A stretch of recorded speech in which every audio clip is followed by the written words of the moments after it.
Yes, we are. We are live.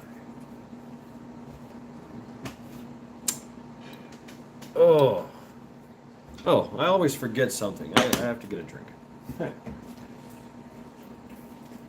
Oh, and I gotta get Charity her pound of flesh. Is that right, Charity? Pound of flesh. Must have her pound of flesh. Oh man.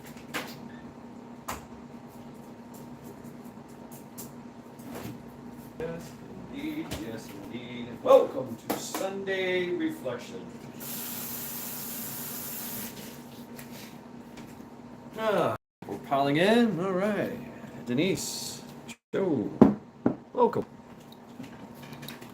Welcome, welcome, welcome. I have one of those headaches that's been lasting me all day. It's always fun. Prepping plumber. Hey, welcome. Welcome all to Sunday Reflections. Today has been an interesting day for me. I've been studying Sisters Marie Kitchen 5x5. I've been studying up, refreshing my memory on stuff like this, and so I have a lot of I have a lot of military leftover stuff. Like these are little radio operator's pocket guide, call for fire, all kinds of shit. Just got a battle book. I got an M203 service manual, guidebook for Marines, Okinawa, warfighting. I even found some of these. Wow, check this out. This is the Rifle Marksman's data book. This is when you go to qualify and you make notes on what you did. So I just looking through this stuff. I was actually just looking for like mount military operations in urbanized terrain, and I found all this stuff. And man, what a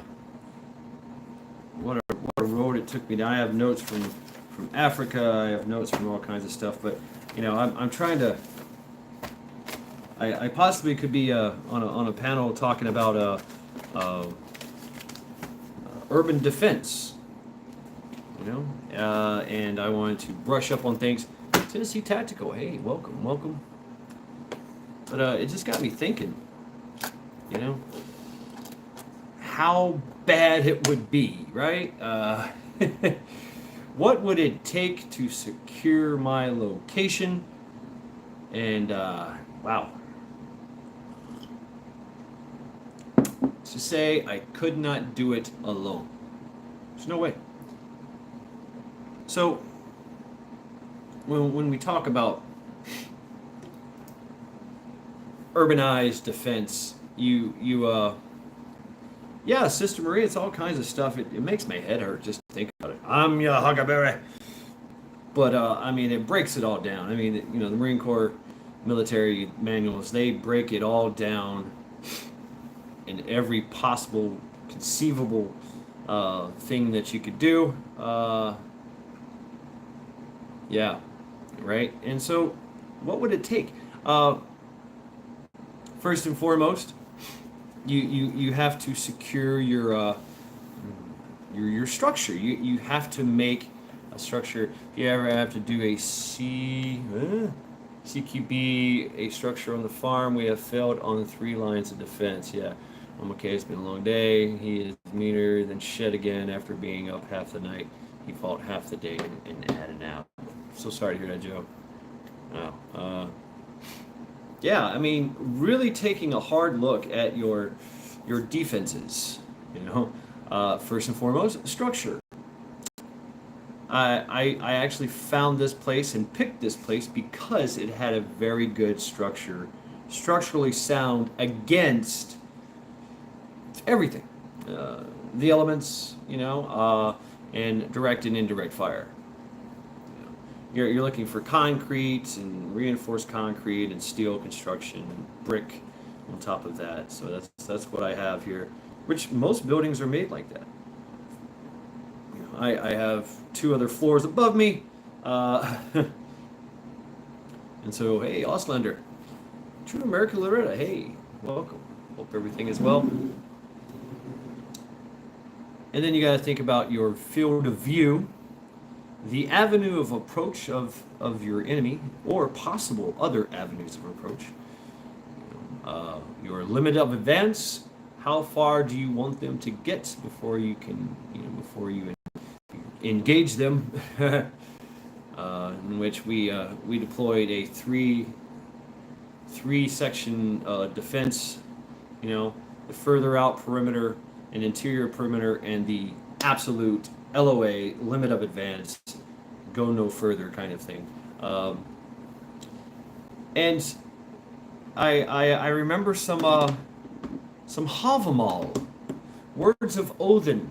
If you guys have read any of the sagas or this stuff, but Odin actually talks about, he says that it is better to defeat your enemy in the fields than on the front of your home, than on your front porch. That's just self-explanatory. If you allow the enemy to get close to you, then they can, basically your fields of fire and everything are just null and void, because now they're upon you, and they can work to breach. Now, once they breach, that's bad. Anytime, no person, how can I say this? No element wants to go inside of a structure and clear it, room to room. Nobody likes to do that, because it is very dangerous. Behind every corner, behind any wall, could be your death. So it's a very stressful situation indeed. That's the most romantic thing. You think you're gonna go room clearing and house clearing, and you think about your city. You think about where you live. Building to building fighting. It's it's crazy, and it's a long drawn out thing. Right. Yeah, and that's another thing you got to worry about is how is your place against fire? Really, I mean, think about where you live, how you live. Most places are built out of wood and stick. Things go right through it. Yeah, I mean, urban combat, yeah. And so I had the great opportunity to check out to train at the Mountain facility in Camp Lejeune, North Carolina. Think Raccoon City. Think Raccoon City with simunitions, paintballs, and live fire, stuff. But in the advantages and disadvantages and the problems that we had to face, in doing such. Molotov cocktails. Yes, indeed. That's right, Nightfall. Molotov cocktails. Fire is a great weapon. Let's see. Prepping Plunder, you literally have a 50-50 shot door kicking and CQB that's going to take out half the Marauders in first 30 days. Yeah, oh man, even the EU warehouses were made out of concrete and bricks. They burn like crazy. Yeah, True America, you're going back to surgery tonight. Appreciate any prayers and thoughts you can tonight. True American Liberator. We all pray and hope for a speedy recovery for you, because we know you will. You're a tough old soul, and you shall persevere. Everyone, please, if you will, give True American Liberator some words of encouragement here. There are 1,500 points of ambush on every street and windows, rooftops, alleys, every other little crack. Milkmaid, listening while working. Yeah. So you look at an urban setting. Log home. Damn. An urban setting as opposed to a rural setting. Like say, Auslander. Hey, Auntie T, welcome. Charity has got her pound of flesh and has went off to bed. Let's see here. Thank God for my home being brick for some sort of kind of PP fire. Well, a little. Yeah, Denise, that's right.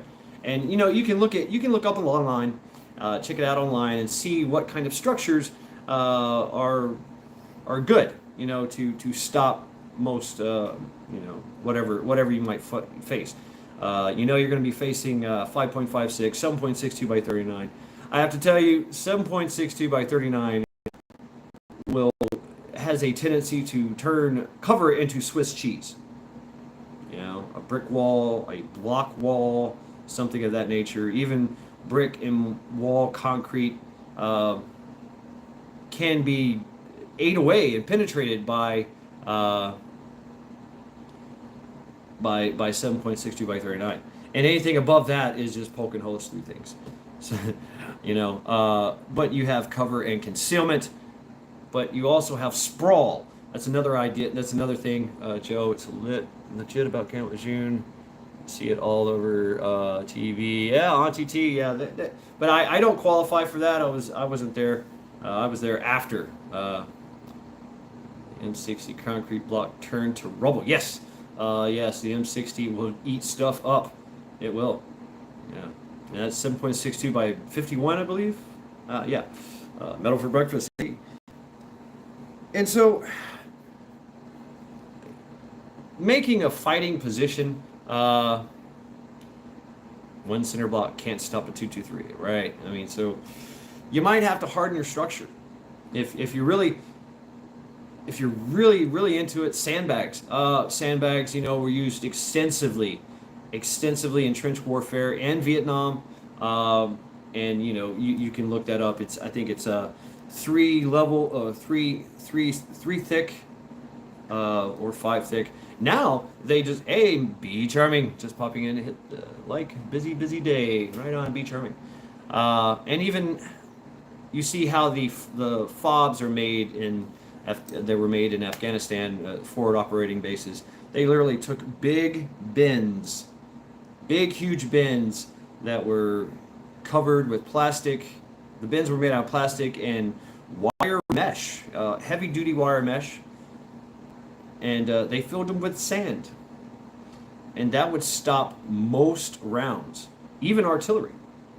Ray Sleeper, yeah. That's good stuff, man. Railroad ties, big lumber, telephone poles, things of that nature. Ooh, last day of vacation. Heroic Prepper, welcome. So, you have to understand that even if you're standing behind the wall, and you're trying to work an angle, you have to understand that you're just one person in that fighting position, and there might be 5 or 6 people sighted in on your fighting position, just waiting for that opportunity for you to break that plane and give them a target of opportunity. Boom, they got you. It's hard to do by yourself. It really is, especially if you're trying to do like a hunker down and bunker in situation. They have the upper hand. Hey, Bullfrog. Hey, welcome. Heroic. I still using my garden tools in the garden. All right. That game is called Peekaboo. Yes. For us, I remember eating the pie. We would pie off the corner, and just very slowly pie off that corner. And you don't want to do it like right on the edge of the corner. You want to step back away from the opening. So the rule of thumb was that if you have a window, the window's going to break. You have glass, that glass is going to shatter. As soon as the rounds start flying, glass is shattering. So you either have to tape it up, which won't hold up too much, but it'll help, or literally just barricade the whole thing. Cover the hole.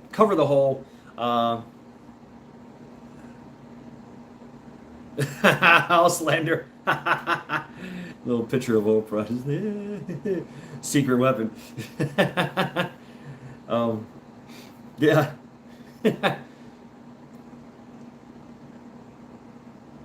And of course, sitting back, turning off all the lights, making sure that you are not silhouetted, from your background.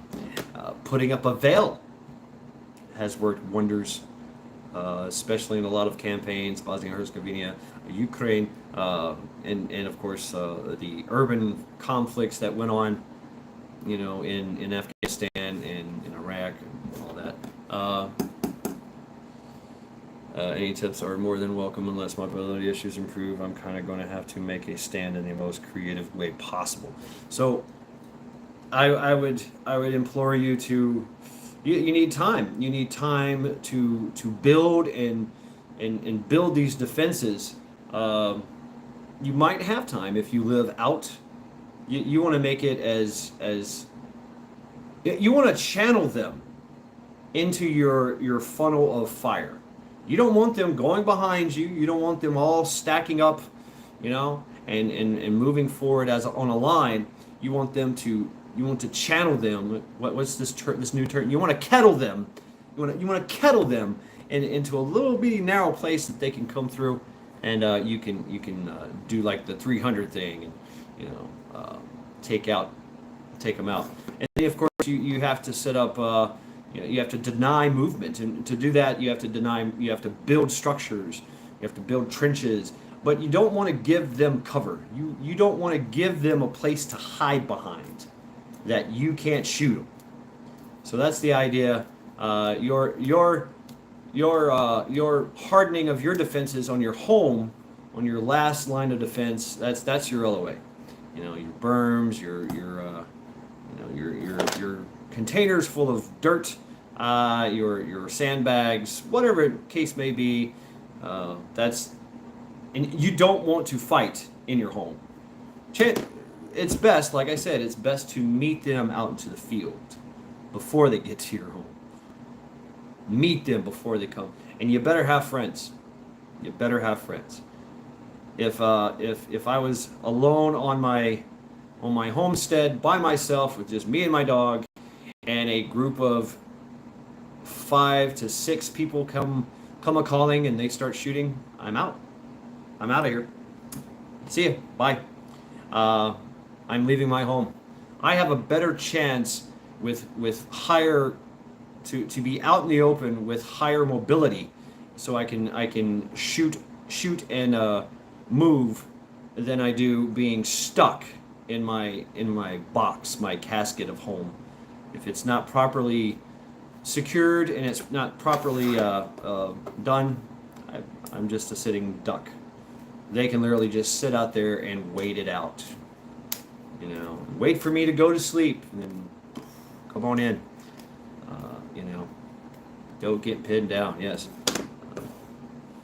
Now, if you have the wherewithal to absolutely secure your place, then you've got it. And we're just talking people with guns. That's all we're talking.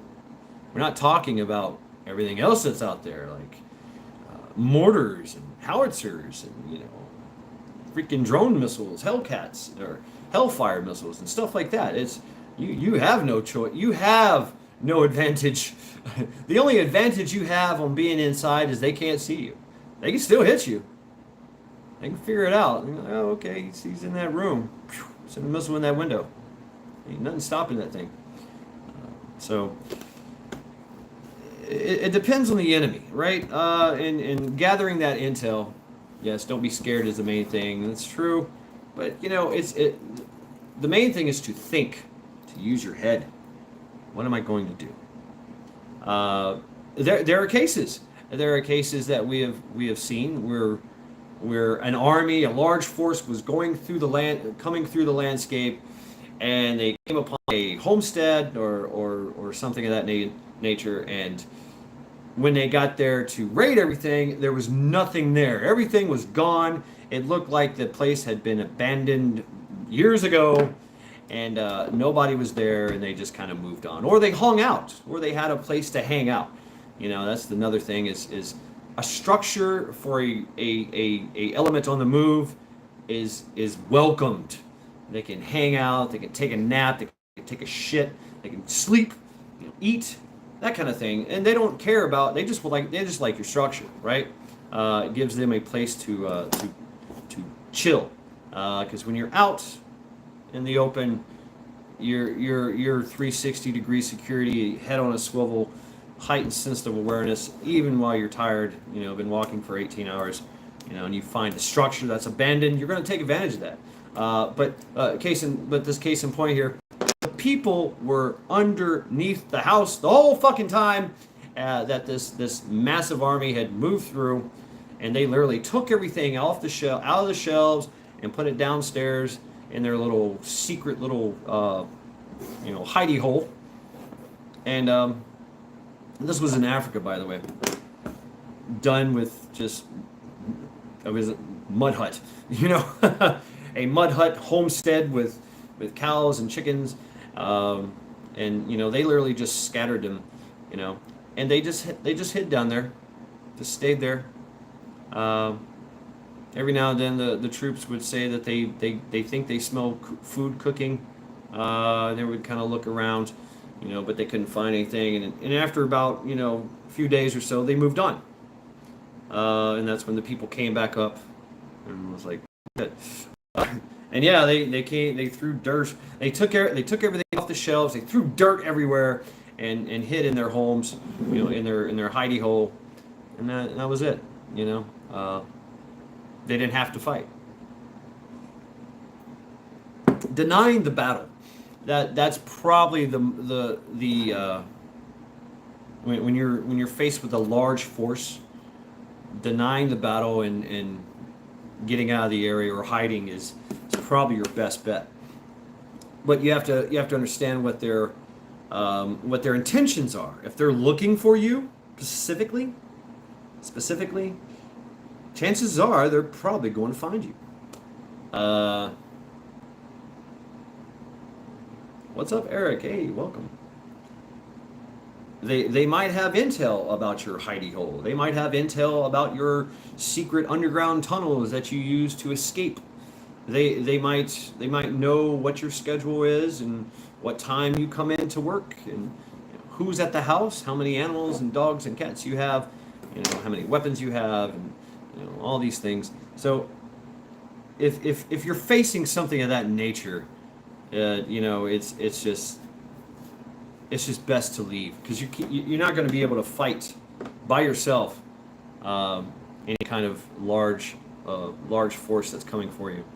And like I said I said before, if you are pinned down in your home or in your structure, the only thing that's going to break the siege, because it's a siege, they're going to surround your house. There's no way out. They're going to surround your house, and they're going to wait.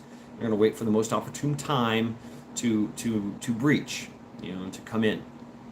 The only thing that's going to stop them is an outside force, a QRF, a quick response force, a response force that that is going to assault them and literally ultraviolence and actions on objective. It's about the only thing that's going to save you.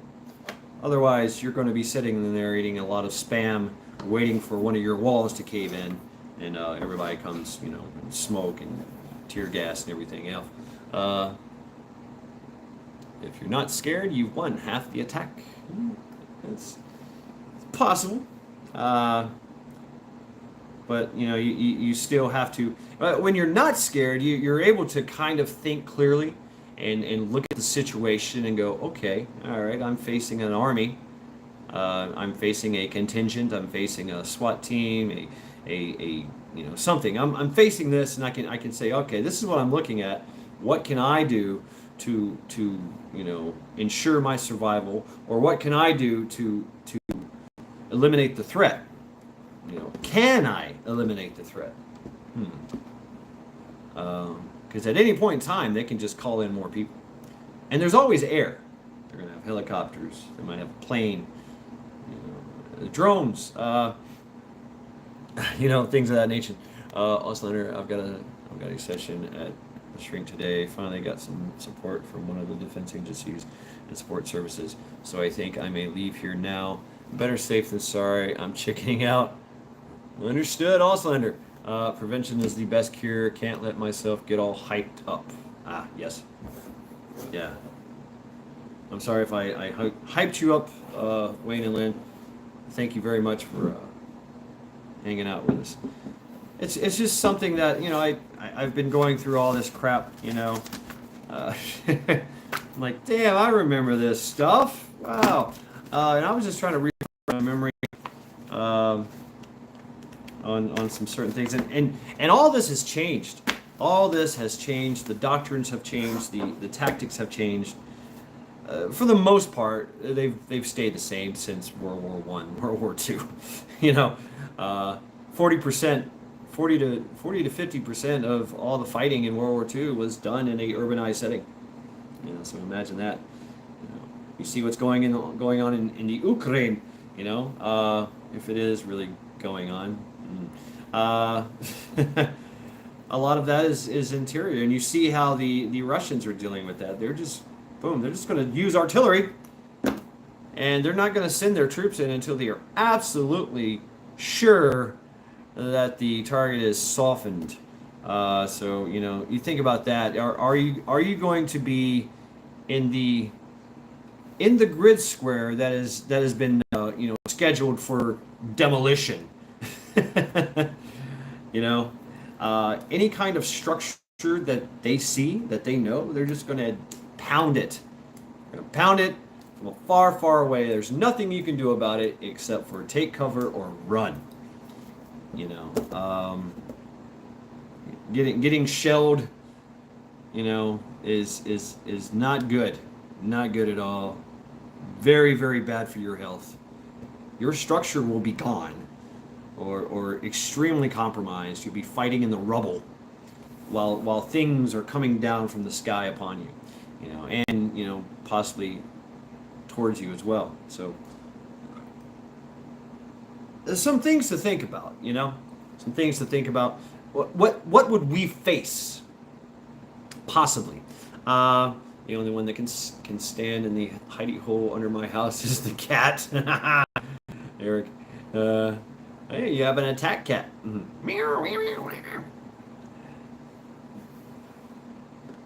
But with these basic understandings, most marauders, most paramilitary organizations can be thwarted and or fooled into leaving you alone, or just kind of passing you by, like.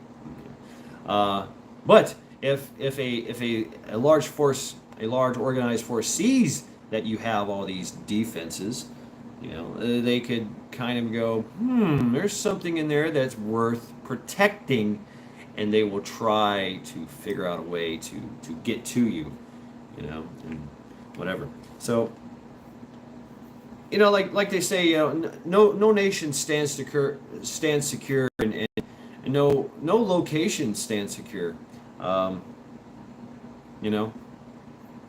Bullfrog, I am not afraid to run today and fight again another day when the odds are better in my favor. Yes.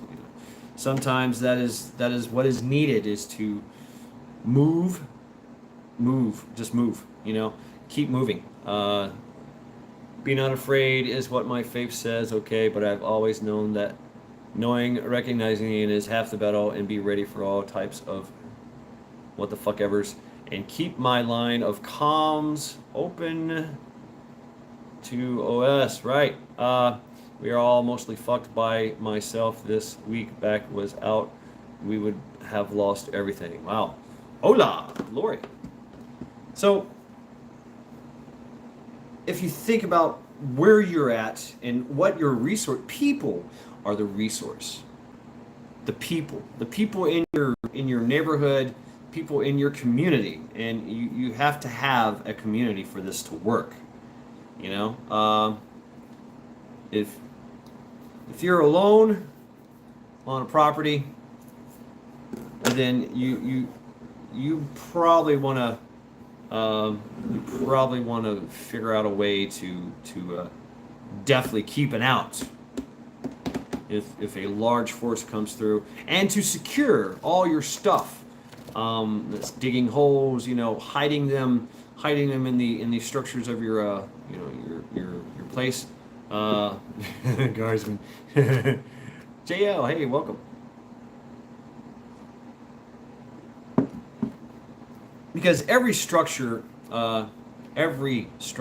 most structures, even these underground bunkers and everything, there are holes in their defenses that can be exploited. You see a lot of these older these older bunkers that are dilapidated, and you see how people have been getting in, how they have defeated. You see the pyramids. The Egyptians went to great lengths to bury their dead and their treasures, and to set booby traps and all kinds of deterrence against grave robbers. Yet still they got in with nothing more than a pickaxe and a shovel and a bucket. They did that for thousands of years. And the pyramids were, considered the most secure at that time. Even now at this time, easily defendable. But having one way in, one way out, that stops a lot of their ability to overwhelm you through angles, but they can literally just overwhelm you with force, piling in, throwing bodies into the hole until eventually they get you overrun. They might have to step over a few bodies, but if they're willing to do that, then that's fine. And nowadays they can throw stuff in, flashbangs and gas, and, all kinds of things to, grenades as well.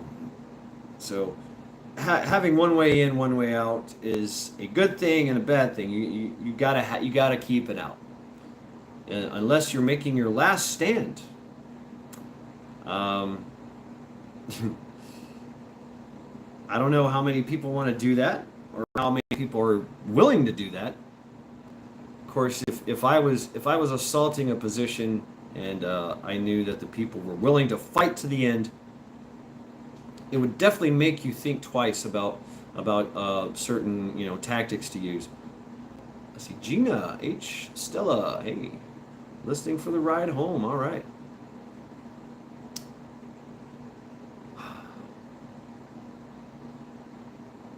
Taking advantage of cover and concealment, hardening your structure, and that means your roof too. A lot of roofs are just made out of basic, wood frame and some nails, some boards of wood and some asphalt, and just about anything can go through there. But it also gives you an advantage point to observe and direct fire if need be. So if you're going to be all by yourself, all alone, either one, be willing to just stay there and until the bitter end, take as many as you can with you, or get out and fight them that way. Basically, you can be the wasp that circles the large lumbering army taking out targets of opportunity, or you're trying to get the hell up out of there without being seen. So if you have a community, then you can start to do some what coordinating instructions and have coordinating interlocking sectors of fire and things of that nature. LPO, observation post, listening post, which is going to be very, very important. Seeing the enemy before they come to you is very, very important, because then you can assess their size, activity, location, unit, do a salute report, basically, which is right here, one of these. Yeah, a salute report, size, activity, location, time, units, whatever, equipment, all that stuff. and then you can address it. You can decide what to do. Do I stay? Should I stay or should I go now? uh, oh, you missed the Axe Feast. There it is. Yes, we had Merrick Brian Garland on the wall. It was a great time. Uh, yeah, I mean, in Guardsman, I mean that whole harassing sniper, just one guy, or just a two-man team that's circling, a larger force, just you know, taking out targets of opportunity. Boom, boom, shoot and move, shoot and move, shoot and move. Thank you very much, Stella. SS community is hard to come by because of selfishness. Yeah, my hand is forced for me, Shad. My folks can't flee to road. I have to make other plans. Right, Joe. People are not the same as years ago. That might be true there, Shane, but not really. Not really. You're always going to find people that are willing in your community, that are willing to stand and to fight and to make some type of defense. You're going to see that. It's just the point of finding them now. While it's easier to do the work now, to find out who your allies are and who's going to help, who can you help as well.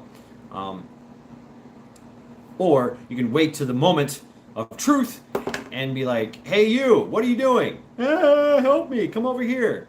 Okay, get down. Okay, load your gun, shoot that way. Okay. Basically you just kind of take charge of the situation as it happens, and boom, now you're recruiting on the spot. But it's better to establish all this beforehand. Yeah, right, Shane. Blaine, it's easier on you now, but more fruitful later. Yes, if you do the work now, figure out, because then then you get to know people, and that's just getting to know your neighbors. The right to go to the beat store. Hey, what's up? Thank you, Stella. Thank you. I hope so. It's just I was trying to refresh myself here on all this military operations on urbanized terrain, and it's a shit show for both sides. It really is. It really is. Helps if your group does something to demoralize and break them. Yeah, I mean you could resort to guerrilla tactics if you wanted to harass and to delay a force. If it's a force on force of equal size or so, you always look for that. It's I forgot what it's called nowadays. We called it litigation of loss of life and limb, really. So basically, not becoming a target while targeting the enemy, and then it's kind of you bang, you take a shot, and you move. If you have the ability to press the attack, then you press the attack and you destroy the enemy, and then rout them. That's the whole idea of the frontal assault. But if it's a equal force or greater, you don't want to do that. And I said equal force. There's 5 of you and 5 of them. You don't want to go toe to toe. You want to make it very advantageous for you and very disadvantageous for them. And that means fighting dirty. Sending one guy out, 2-man teams at a time, and they take out little targets here and there while they're at distance away from you, and then you have the ability to move and use the terrain to your advantage, keeping 5 steps ahead of them. That's what we faced with the Taliban and the insurgents of Iraq. And we the U.S. military literally had to employ all kinds of shit just to combat that. I'm talking electronic warfare, drones, air assets. Just the regular guy on the ground could not get it done. They needed more because they knew that you could not see the enemy. You didn't know who the enemy was, and then you get hit, and then they're gone. So it was a very, the guerrilla warfare thing. It worked. It worked. The Vietnamese used it to their advantage. The NVA to their advantage. Miss Ghetto, hey, welcome. And it worked. It worked. That resistance, the French Revolution, or the French resistance with the occupied Germany. The German Nazi Germany forces in France. They harassed and maimed and killed a lot of the enemy, to the point where they had to constantly either hide, be covered, or had to send in more reinforcements. So it was a very taxing thing, to just out of nowhere, just somebody dies. Like, fuck, I got to replace that guy, or we all got to take cover. We got to deal with that guy who's injured. Meanwhile, that person's gone. The French resistance fighter is gone. Boom. See you later. No longer able to be targeted.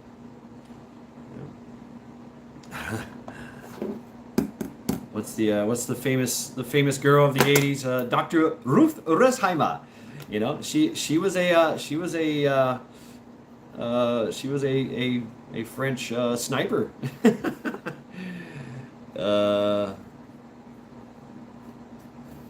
Elephant ass sounds. China's a-hole. But you have to understand what you're fighting. Mass panic and mass chaos is a good tool for breaking up a larger force.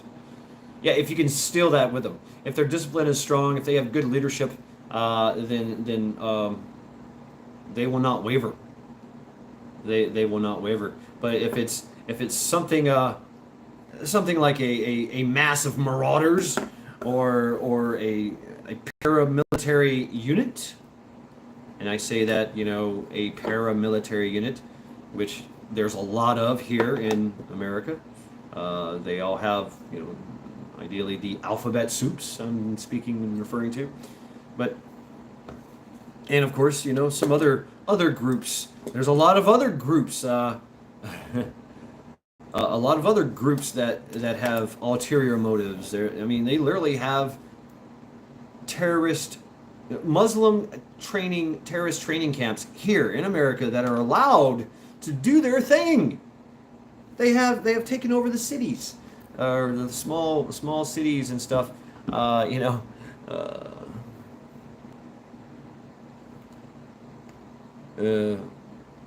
I like. Yeah, Blaine. There you go. If you can take it, and that historically, that we, for all you guys. For all you Christians, the occupation, the Roman occupation of Israel, of Jerusalem, during Jesus' time, there were folks called the Sicario, and they were the Israeli assassins. That's what the resistance against the Romans. It was so bad. They were killing soldiers. They were killing centurions. They were murdering anyone from their community that was conspiring with the Romans. And it got to a point where the Romans were just like, we gotta go. We can't deal with this. You guys are killing everybody, and we gotta go. Also, didn't help that the Romans were spent a lot of resources in trying to take Jerusalem. Hey, Griswold. But the resistance, Chinook, hey, welcome. The resistance, the Jewish resistance was amazing. Mossad still gets up to funny business with suppressors and Berettas. Yeah, oh yeah, absolutely. Yeah, the Mossad, they get a little crazy, don't they?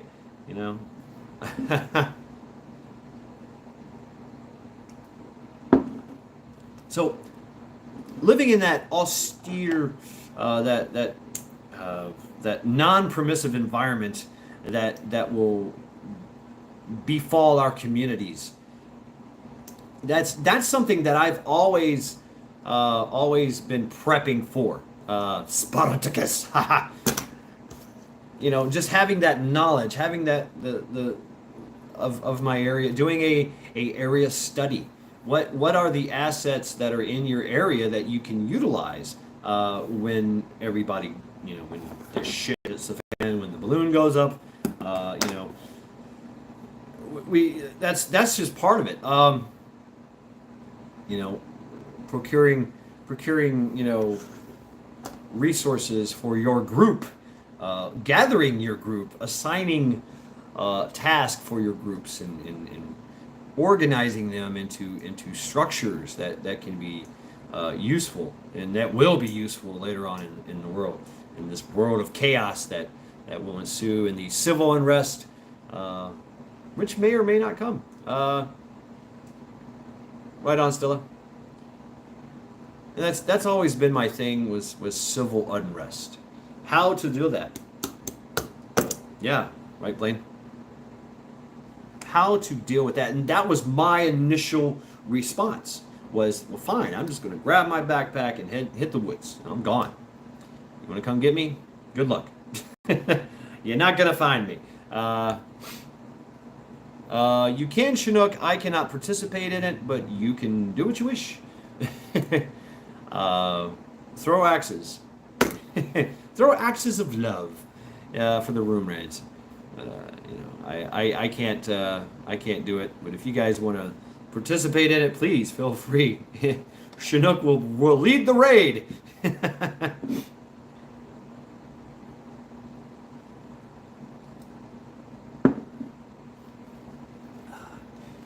But the only thing that works, there's only two options when it gets down to the nitty gritty. Well, there's three. But my sense of self-preservation will not allow me to really do the last one, and that is Great Lakes Reliance. Cool, yeah. What's up, Wizard? Hey, welcome. Boom. There you go, folks. Go do a rune raid. He is over there. Yeah, he's in Michigan, right? Yeah, he's in Michigan, I believe. And the two things that I've come up with is stay or go.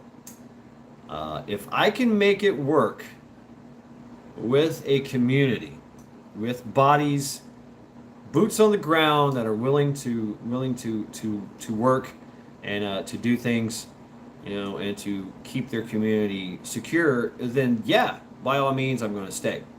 But if it's a lost cause, I'm out of here. And that's just knowing what that situation, having that situational awareness, knowing what the situation is, which oftentimes you do not know. You just don't. There's not going to be any. There's not going to be any kind of, break. Warning or something that, hey, here comes a mass of marauders coming down the street, 700 strong, and they're, raping, looting, and murdering everything and pillaging everything, and we are advised that you do something. You're not going to get that. If anything, all this is going to be gone. No communications. If you are lucky enough to have some kind of signal or whatever, which it's a very strong possibility that there will be. The 5G towers will still be up, and you might have some limited phone resources. You might be able to text people, but that's unless you have a radio or something, and a comms. And that's another thing is setting up the comms.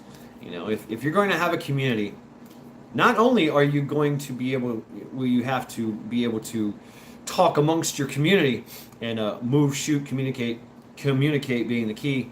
You're going to have to be able to communicate with other communities as well, because one community is just a community. Two communities, that's a pretty good force to be reckoned with. Three communities, shit, you might as well call yourself a force, an army. Um, hey, what life? So, Rob, Rhett Vet, hello, welcome. I've been thinking about you, man. I haven't seen you in a while. Hope all is well. No, unless away because your topic is too hot, Shad. Well, I mean whatever, Chinook. I do not tell you guys what to do. You guys do what you want. But it's whatever. We will all fall after enough time where we see any actual real threat is riots when a week later the fee goons go mop up after the usual areas, right? And that's what Sister Marie, multitasking and listening. Our biggest threat, in my opinion, in my personal opinion, personal and professional opinion, dealing with Mount, is literally the alphabet soup, the paramilitary. Right on, Keith. Even the meth heads can be used. They're on the front lines. Go get them. Okay. Hey, go steal all their guns. Okay, cool. Yeah. They come back with like, an ashtray and an 8-ball. Like, here we go. No, I said guns. Oh, sorry. Okay. Yeah. Here, have some meth. Okay. So, what's that saying that all anyone can be used to their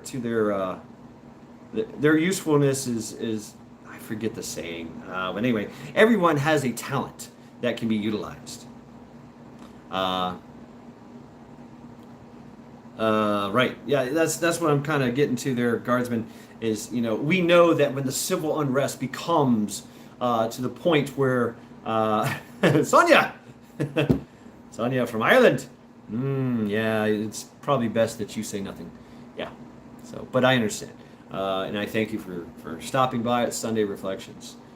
And like I said, I've just been sitting here trying to brush up on, I found all this stuff that I had from the Marine Corps, these little cue cards, these, things to do, call for fire. It's all this, fresh target stuff, salute reports, warning orders, medevac requests, patrol coordinations, this one's interesting. Rules of engagement, peacetime rules, inspection and searches of evacuees, actions on the objectives, all kinds of stuff.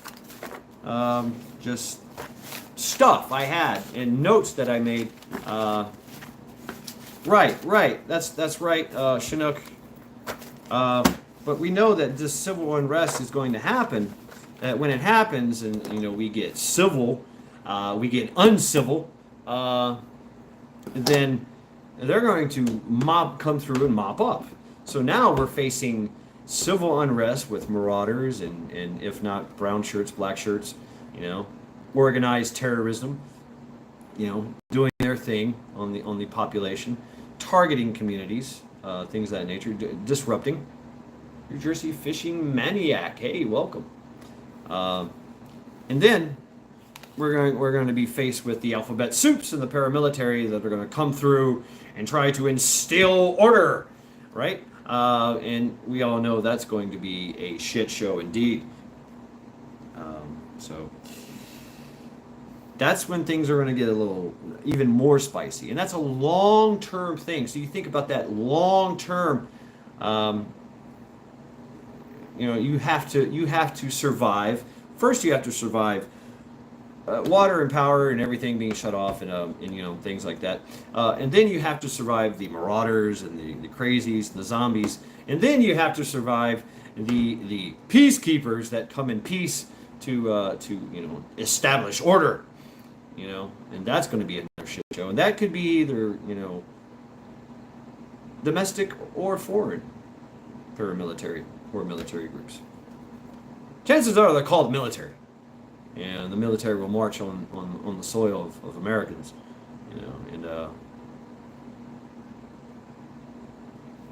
oh yeah, you're not, nobody's gonna like martial law. Jim Bob, hey, I'm missing all kinds of juicy stuff in chat here. And I'm sorry, the point, don't be a compliant. Don't be compliant. I never said that they won't raid a compliant house. I said they don't want to bother Waco. Uh, well, we've noticed that this regime is getting to the point where they don't really care about optics anymore. It's they have something else planned for us. And it's a lot worse than just making a little raid here and there. I see Ghetto, how to play Omaha high and low.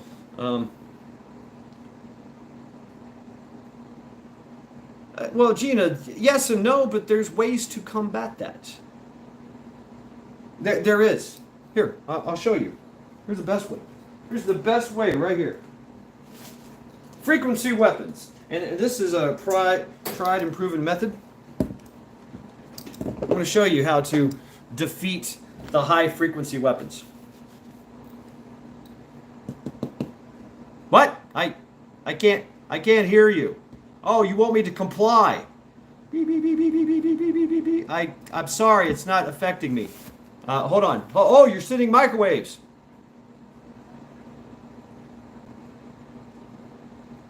What's up? Yeah. It's a little hot. Yeah, the microwave, the high frequencies are hitting me. There's always a way.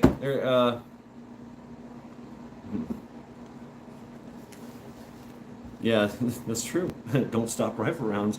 They don't. But they will stop shit like that. Riot control. It's not very good on structure or any kind of obstruction. And you could if they're using really. I've actually there's a scientist. There's an actual scientist. He's really cool. He's like your classic gym shop teacher / engineer scientist. He's on. I'm gonna have to dig that up, but he did a study. He made a high frequency weapon. He made a microwave weapon to spec as to what they have, and then he tested it with distances and had people come and try to advance upon his position. And if they were naked with nothing, when I say naked, but no protection whatsoever, no PPE, they couldn't get far whatsoever. They were pushed back 50 feet. They couldn't get. But if they had this, earplugs, eyeglasses, and some kind of shield, they walked right in. They just walked right up. And even there were even some that just got low to the ground and crawled. It wasn't affected at whatsoever. So there's always a way to counter the things that they're going to throw at us if they want to make us comply. But it's all about ingenuity and resolve. There's always a way. Always a way. And I remember going to these facilities and these training places, and of course, my time in Africa, where we had to actually have to worry about that shit in real time. It was very enlightening indeed. All the people that went to Afghanistan, you guys know exactly what the hell is going on. When a force wants to go street to street, house to house, and there's an actual resistance there, it's a bad day. You're going to have a bad day. You're going to have casualties. You're going to have collateral damage. It's going to be a bad day for the assaulting force. It really is. But it's also going to be a bad day for the resistance, the OPFOR. So, doing an area study, understanding the avenues of approach that your enemy is going to, the opposition is going to take. But mind you, always be aware that there's always this.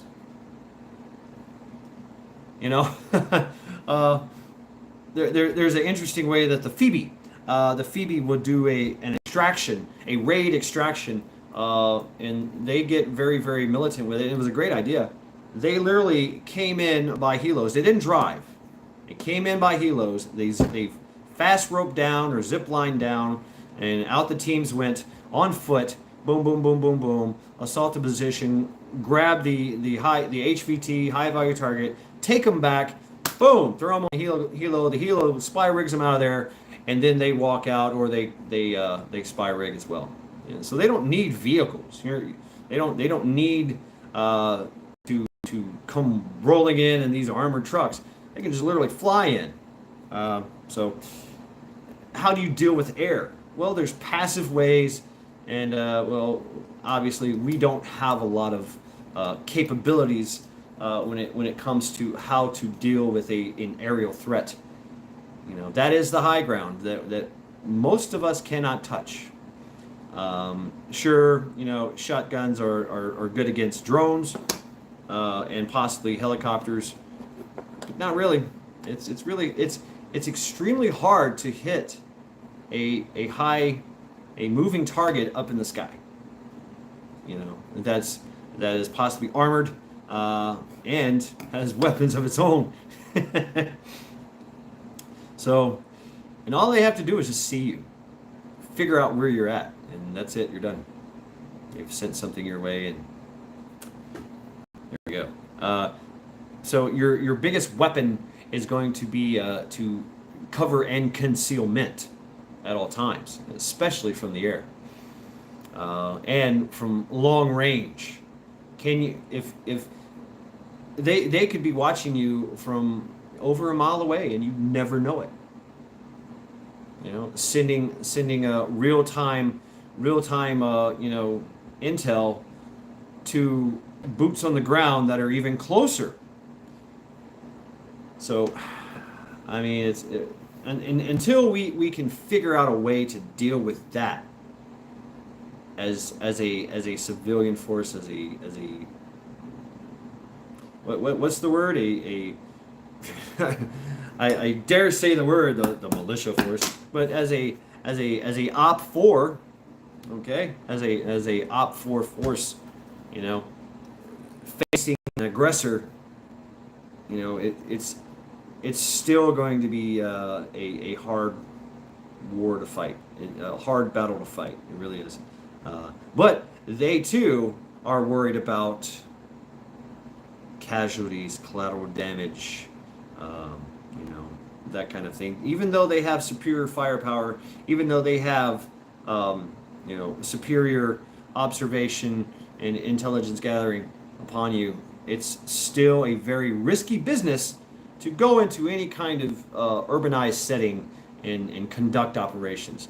Now we've seen many times how our local Leos do it. How the riot control does it, how SWAT does it, any kind of specialized security force, that's protecting or assigned to protect an area. You see how they react and how they conduct themselves, and they still have collateral. They still have casualties. They're still expected to have casualties. It's just a fact. Can't cover everything, but just something you have to think about. That's been my reflection today, since I've been going through all my old notes, and finding all these old books, and it's great. I mean, I even found old stuff that we did, writing up stuff for raids and things that we did in Africa and USOC and all these things. It's like, wow, that's really amazing stuff. Can't believe I still have all this junk, but it's really cool. It's really cool that I do have it, and I can fall back upon it because the years have not been kind to my memory. As you can tell, I no longer have it high and tight, and I'm no longer squared away. I'm a dirty fucking civilian right now. But hey, I still have that knowledge and experience, right? Even if I can't do the things anymore like I used to, I can help to instruct others. So especially in my community. So just a reflection, of how things, a reflection and a possible look into the future with, actions in the future. Because I like to game things out, right? We like to, that's part of it, is you have to try to game things out, what to do in this scenario, and what is the caveat of that scenario. What if this, what if it to death, what if, right? So, and once again, chat has left me. Damn. So I have not been watching chat whatsoever. Let's see. Wow, Joe, I like that. My reflection is shat every day gets harder, and if you aren't getting harder too, you will be broken before the fire. Yeah, work hard, work smart. It was a big suppressor on this Smith Wesson. I think it was 59.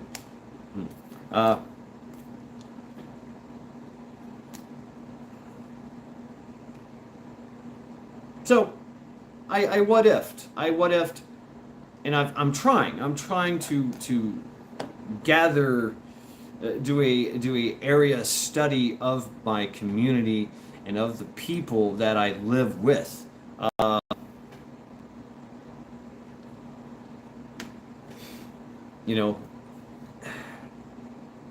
And seeing how viable they're going to be at the moment of truth. Hey, Sister Marie.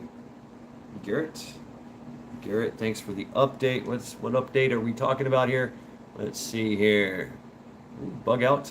Pretty much Cyburns letting us know it's going to get bad soon. Yeah. And that's fine. That's fine. Not to worry. We got it. We got this. You got this. Armed with information and interesting. I talked to a guy last night called J-Man Grayhead. Anyway, and he's an interesting cat from the Philippines. But he was talking about intelligence or knowledge versus attitude, rationality, morals. That all has a play in it. Your knowledge of what's going on and your attitude. Let's see.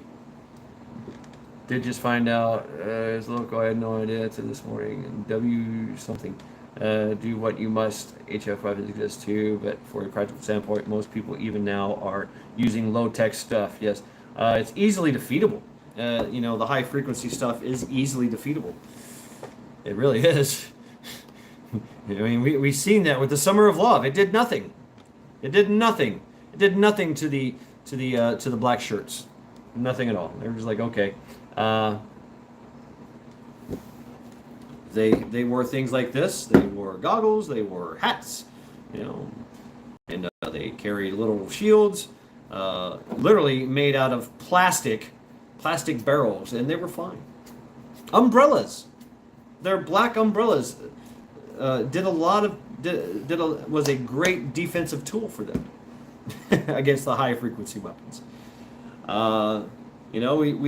Because I studied all this. I was looking at what they were doing, what both sides were doing, and I too have a lot of riot control training.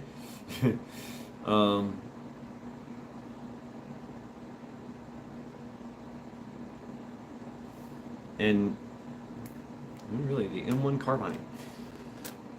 Things were not kinetic, right? Things were not high-stake kinetics. Hey, what's up, Sean? It did not happen, but I still got to talk to some folks. It was a weird day yesterday. It was extremely cloudy, but there was no rain, and it was about 75 degrees, but everybody had stuff to do. I get it. I came ready, but I still got to talk to a few people, and basically it was the same people I talked to on a daily basis anyway. So, I wanted to try to feel newer people out here. We do have a lot of younger people that are moving into this place, in this community, and they have different views, I'm sure. And different, but I have seen a few vets walking around, walking their dog with their kids. And Sean, I hope everything is doing well for you. Welcome to Sunday Reflections.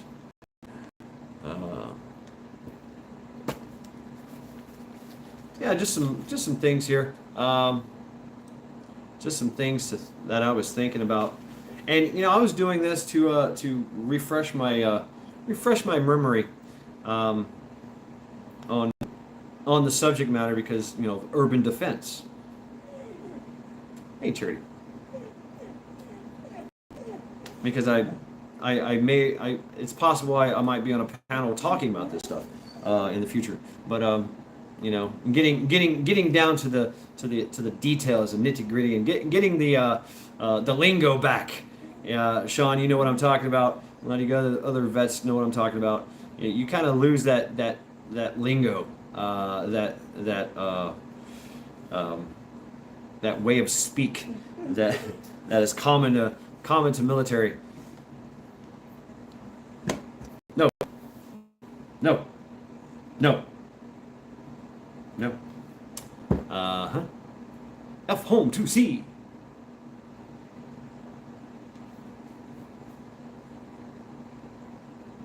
But yeah,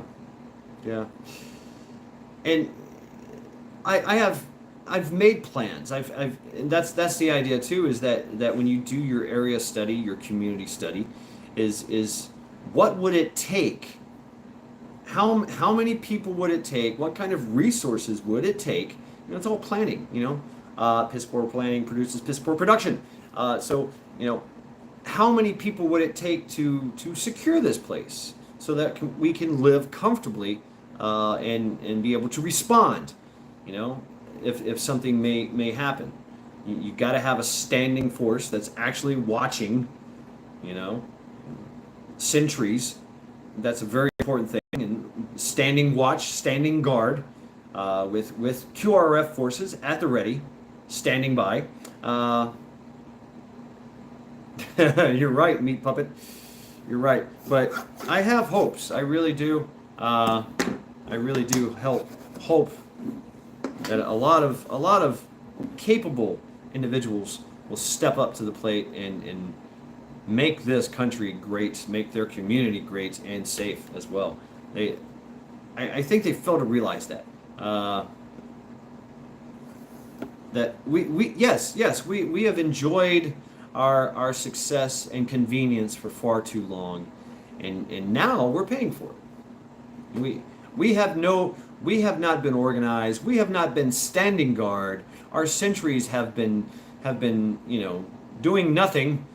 Caught sleeping on the job, or they were taken out, or they were just replaced. It appears that's the name of the game, is they just replace the guard and with their own people, and there you go.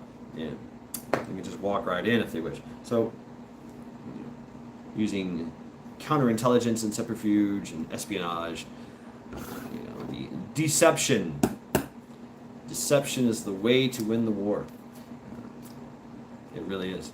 So that's what we're facing until they want to go. They feel the need that they have the forces to go kinetic, hands on. That's when we will see the straight up kinetic bullshit, two-way range stuff. But we really do have to. First will come the civil unrest, and then will come the police state. Info and intel. Yes, info and intel is key. Communication is going to be key. Being able to communicate with different elements in different areas, not just yours. Sorry if that stings, but it's true. What is supposed to be stinging? If I've learned anything, it's that I am the only person I can trust. That is, doesn't sting at all. That is true. That is very, very true. I have personally been fucked over, in a type of mag situation, so yeah. Didn't realize. I just didn't realize that they were not fucking serious. So, I brought the extreme seriousness to the group, and they were like, no, that's your job.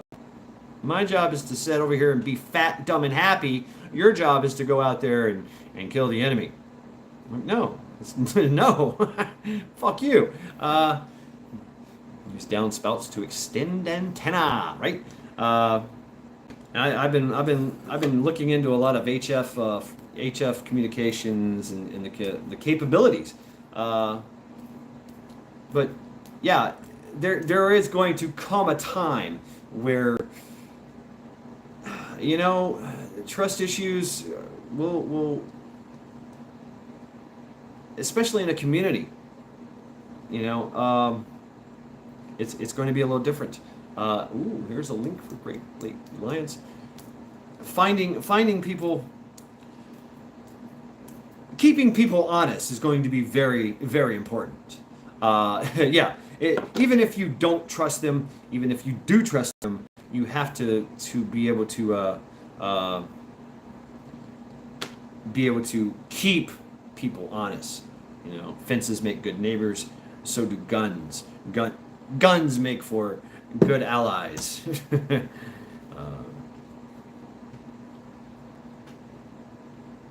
But having a trust, that's very important, and that's part of the point of getting to know your community beforehand, before something happens, and so that you can say, hey, listen, if shit goes down, can I rely upon you? It's kind of narrowing it down and say, hey, what are your plans if shit goes down? What are your plans if the power goes out and there's riot in the streets? What are your plans if there's no more food, water, or gas? What are your plans if there just so happens to be aliens and zombies? I mean, seriously. I mean, the aliens and zombies thing is a great way to kind of, get them out of that seriousness and go, oh, okay, all right, it's aliens and zombies, all right, yeah, whatever. But hey, game it out. Use the aliens, use the zombies as a tool, as a learning tool, a teachable moment, a way to connect with people and go, hey, see how you're doing. Can we figure out something? Can we work together? Can we work together? Or are you just going to run away scared? And even that is not something that you can rely upon. Even though your neighbor says, yeah, I'll be there, man, hell yeah. And then first sign of trouble, boom, they're gone. Yeah. Hey, where you going? Man, fuck that, I'm out of here. Okay, well, fuck you then, fine. Sorry, man, I gotta go.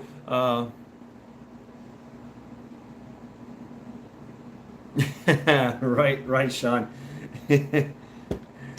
Hey, maybe the 19 was aliens. Yeah, maybe it's the body snatchers. I need to get my Ray-Bans here. Can we is the question.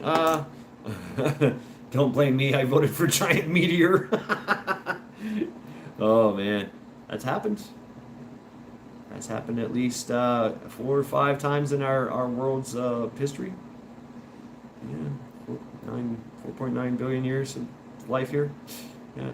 Gulf of Mexico. That's a massive crater.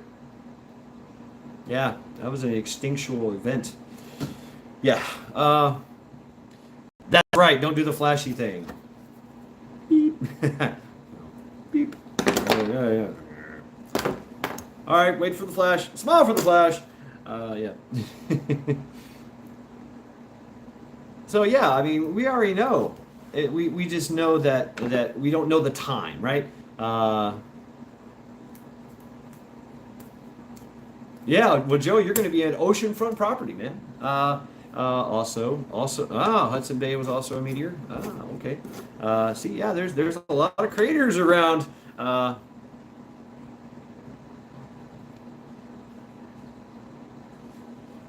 so just think about that's my reflection on for today. Uh, you had me when Shizzy hits the fan. Here's what I think. We don't have to worry too much about our own people, but when the fuckers from the Blue Helmet show up, then the Shizzy hits the fizzy. Yeah, and endless scenarios. Yeah, Majik. We can't be scared. We have to be the people that show we don't give a shit. We don't give a fuck. Right. Well, hardship is a great a great litmus test. You know, um, even though even though a lot of veterans have had training and they've actually been in these scenarios where they've been in and dealt with things of this nature. Uh, you still it's still a very unreliable thing until the moment of truth. Uh, I forget the saying, but when the moment of truth arises, if you hesitate for a brief second, that's it. You're done. So I'm gonna smoke a cigarette here. All right. Check out my table, folks. It's looking good. Looking good. It's a little bit more. I was gonna take it inside today, but it's still got some fumage, still a hint of fumage coming off of it. So I didn't want to bring it inside. I wanted to let it cure totally until it's done its thing.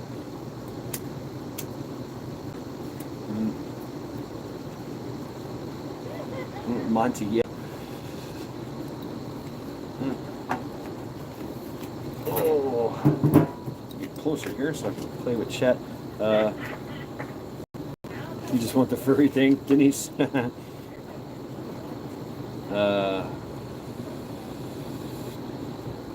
the fire and drink. Yeah.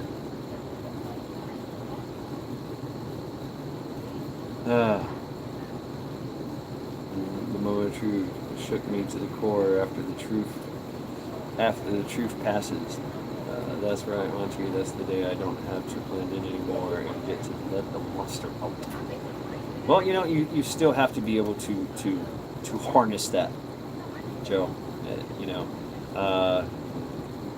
Because that beast can get you killed. It can, be detrimental. Straight out of Fucks to Give. It's very important to be smart in these situations. It really is. It's gotta think. That's the time you have to actually think and not rage. Not allow the beast to take over. Still use the beast as your fuel. I fall back to the line with the new Magnificent 7. You gotta hate what you're firing at. Get some gravel and you'll crawl. God damn it, sons of bitches. Magnificent 7. Yes. Yes, you have to have the intent. You have to have the intent to do some harm. Bring the pain. You have to have that knowledge behind your eyeballs when it's time to do stuff. You have to have leash in hand firmly when walking your beast. That's part of it. That's part of it, and that's part of having a community, because people can put you in check. Yeah, I have the beast, and I'm that guy that just let's go forward. No, stop, stay, take cover. Oh, okay. Tell me when. No, not yet. Let them pass. Okay, all right. Oh, so that, let's go flank. Okay, great. You know, you can't just go beast mode all the time. Camel Carl, hey, greetings and salutations. I remember that. Greetings and salutations. Yeah, Carmel Carl. Got my tractor going, but we need wee little gas leak. Uh-oh. All right, take care, Rooster. Fix JB Will to the rescue and a zip tie. Oh, that's what I'm talking about. Yeah.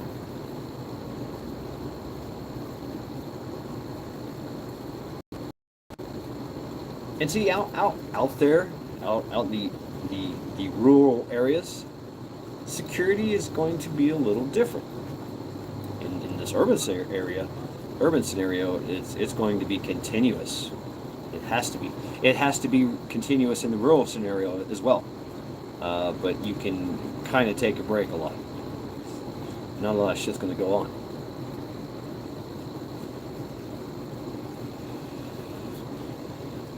And you know, there's actions that you can, actions on the objectives you can take, making a hide site, making a fighting position. You know, that's all. You can all look that up, or I could talk about that on a later date. I've already alluded to that. You know, hardening your structures and whatever structure that may be. Right on, Rooster. Right on. Good night, brother Rooster. But you also have to be able to link up and coordinate with other elements in your community.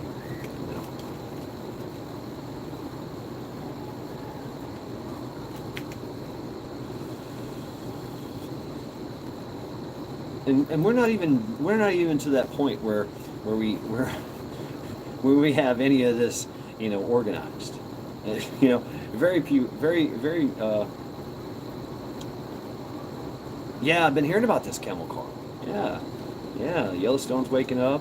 La Palma has got some good things going on. Okinawa is going on. Seismic stuff going on. So, who knows? Hoorah, Semper Fi, Prepper Cowboy. Talking about urban defense here.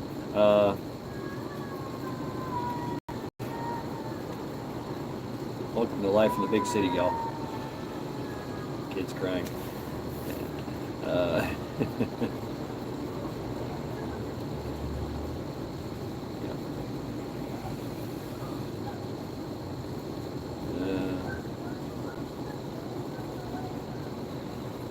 Spanking time, bug out.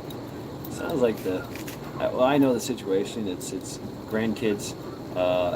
Yes, it's kids. Kids wanting to do throwing a fit. That's all it is. So it's grandma, grandpa watching grandkid, and grandkid is a hellion, as you can tell, and wants to do what they want to do. So welcome to life in the big city. Yeah, suspicious observer. There's a few others I check. Sounds of the city. I miss it sometimes. Sometimes, right? Tintech. But you know, if you have a community, you know, that's the thing you need to talk about is how to move, shoot, and communicate. How to fortify structures. How to, you know, have security, so that you can have food, water, shelter, you know, and have a long-term goal for survival and eventually thriving. You know, and that's the part that needs to be addressed. That is not being talked about, because we are so divided, so conquered, that nobody wants to talk to anybody.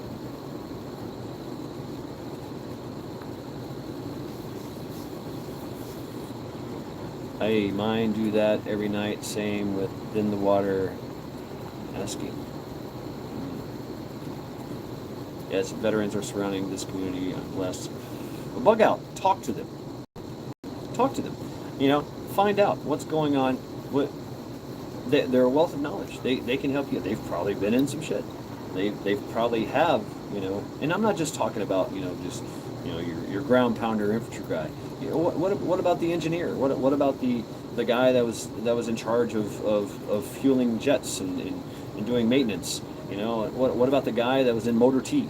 You know, there's so many more other aspects to the military than just slinging lead, doing dynamic entries and doing assaults and raids and shit, all that stuff. That's great. That's great. Bug out.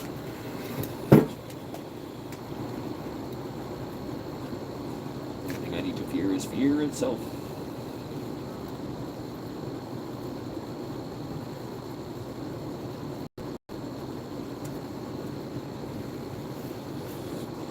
Yes, yeah, I got some of them. I've been digging through my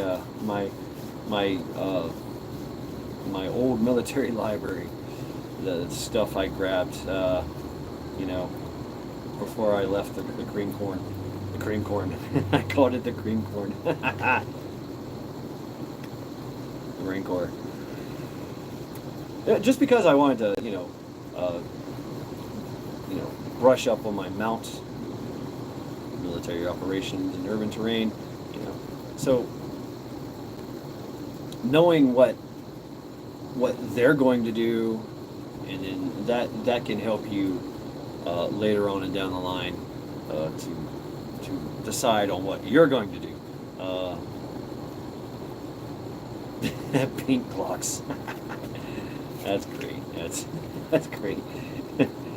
Yeah. I have thought about doing a wrap on my pew-pews, my most expensive one especially, but I don't know, maybe, depends. There's some pretty good ones. What's it called? Gun wraps, I think. I have streamlined my portable field library. They get very heavy fast. Yeah. Camel Car, and I used to do that as well. I do have a few books that I'm carrying with me, stuff like rigging, and things like that. Things that I don't really know a lot about, that I can use as a resource. Rigging for me, right, Blaine? Yeah, rigging, that kind of stuff. That has helped me out a lot immensely, when going out and doing things. You can rig up anything. Figure out a way to move big stuff is the key, right? So let me get back in the house here. There's people walking around and shit. So we're gonna get back in here. Hey, Charity. What's up, girl? What's up, baby? What's up? Nope. Hey, prepping plumbers in the house. Just a short bit on some. I keep the rigging too. Yeah, I seen it, Caramel Carl. Yeah, I sure did. But yeah, I've got a whole bunch of stuff like that. But I found stuff that I'm probably never going to use, like the M203 40 Mike grenade launcher field manual. That I'm like, what the fuck? I mean, what am I going to do with this? It's something that I already know. It's pretty simple. Not much has changed except for it doesn't exist anymore. Only in certain niches. Now they have their own. No, it's not. It's not. The M79 is not in there.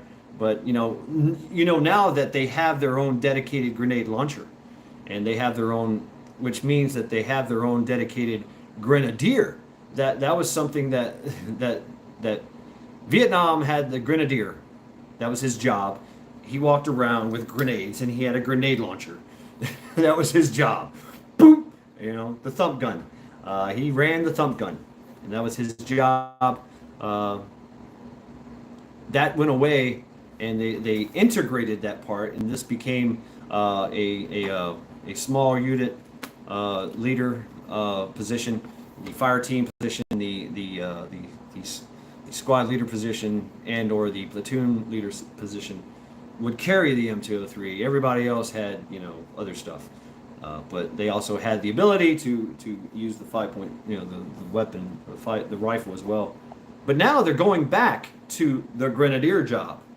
which is pretty neat because they got a pretty badass grenadier grenade launcher. I forget this nomenclature, but this thing is like that big. It's got the telescoping stock and badass quadrant sights and leaf sights, and it's a dedicated gun. It just shoots 40 mic grenades. Yeah, that would be nice to have. But and you got to think about that too. That was another thing that hey, what's up, Ace? And I think Stella's out here. Take care of Stella. Is what are your capabilities? You know, does everybody have? You know, yeah, sure. You think about what we have. We have pistol and rifle, and we have long range and short range, and that's about it. There's not a lot of people that have, you know, a thump gun. You can get a thump gun, but it's got to be 30 mic, and there's no grenades involved, right? Unless do it, Caramel Carl, badass. I will promote it and share it. Hell, I might even buy some stuff. Oh, that's it. 37 mic, yeah. Right. Yeah. So, but hey, there's always tactical resupply. That's right. You see the enemy has something? Well, that means you can possibly get it too. Just saying. I can ship. I have PayPal. Cool. Yeah, guys, check out Camo Carl. He literally can take your gear, and he has done this. He has personalized his gear to the point where it is badass, really badass. I'm impressed by it. They sell radio framework ignition caps. With a channel with 4-channel system on Amazon. There you go. There's always a way, right? There's always a thing you can do. Let's see, 12 rings, 2 cartridges empty. Yeah, Black Fire. I love me some cricket crackers. Yep. Yeah, I mean, you've seen my gear. My gear is when it comes to personalizing my gear, I use duct tape. I mean, duct tape and zip ties is the way I personalize my gear and make it work. You know, that's the way I do it. Duct tape, zip ties, and hair ties. I like these hair ties, and of course, you know, I've got long hair, so it works out. I can literally take this.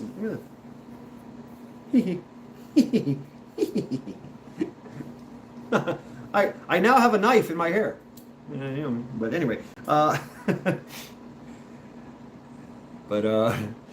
yeah, I mean, the ingenuity of we the people is amazing. It really is. So I mean, that's another thing, another topic all entirely. Zip ties, right? You know. Ooh, Chemical Carl, yes, indeed. Drop the links. Thank you, Sean. Thank you very much. So that's just been my reflection, and it's you know, it's just you know, from a standpoint of prepping, you know, and of course being a veteran that is, you know, dealt with this shit, and having that's been my when I started prepping back in early 2000s, you know, literally 2000, yeah, 20000. That's when I started prepping. You know, and that was my first thing was, okay, I need to prep for civil unrest. Okay, how do I do that? What are my plans? Okay, I'm going to bug out. And so that was my deal, was I was going to bug out with all my pew-pews and all my ammo and you know, trying to streamline all that stuff, you know, and that was my idea. Now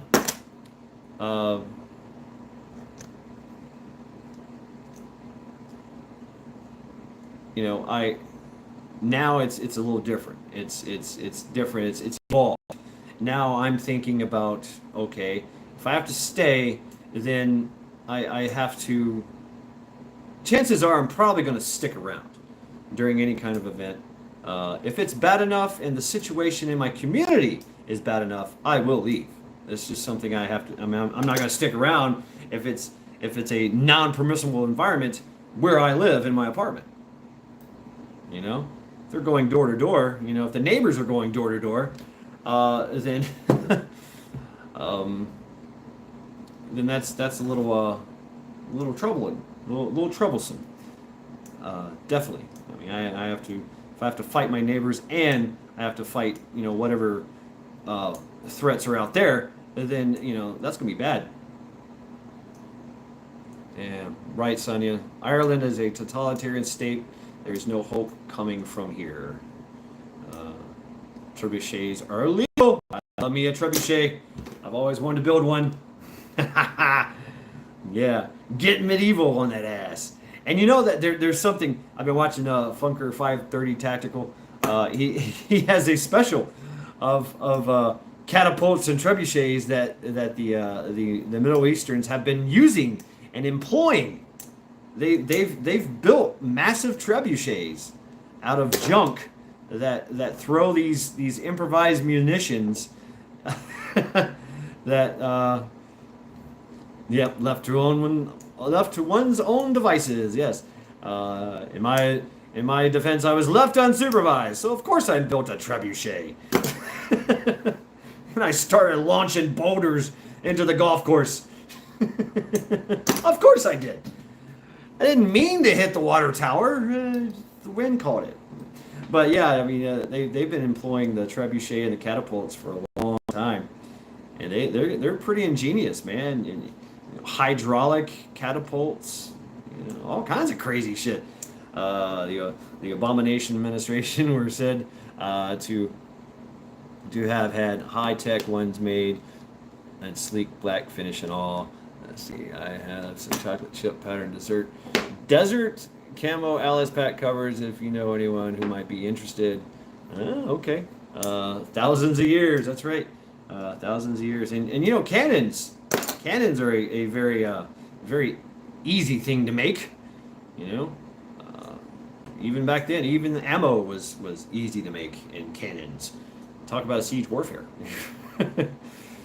So yeah, I mean, there's if you've got any kind of wherewithal and you've got some power tools, then it's you're good to go, huh? Good with tools, and chemicals go a long ways, right? Right. Yeah, right. Siege warfare. Siege warfare. Oh, this is going to be bad, but I'm going to do it anyway. So. Drink one beer.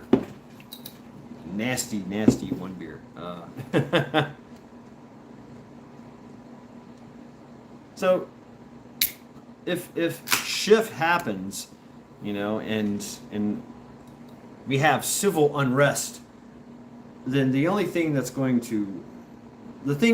to shine are the communities that are prepared, or that get prepared. There's been a lot of stories we've seen. You just reminded me of the A Team. That's right, the A Team. Right, Plumber. Yeah. Ooh, badass. Badass, Lori. Yeah, potato cannons. What was the pumpkin chunkin cannons? Those are cool. I remember those things. But yeah, having a little workshop with some power tools, and wherewithal and some raw materials, man, you can make all kinds of shit. That's the American way, anyway. Yeah, that's right. That's right, Blaine. I did that for a long time. I still have some. Ooh, thank you, Ace. We're talking about trebuchets now.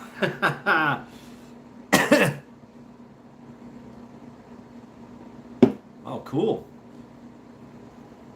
Very cool, Eric. Yeah, my idea for a cover is I have a veil. I have a olive drab veil that I use to cover my shit. Pipe loaders make anything from canister moonshine stills, which is part of the job. That's right, Plumber. That's right. That's right. Yeah. So the ingenuity involved in building a defense around your perimeters your community, interlocking all that. Everything has to be covered. Everything has to be covered by fire, right? So if you have the sharpened pipe, punji sticks field, you got pipes sticking up out of the ground, 3 to 4 feet out of the ground, and they're all sharpened.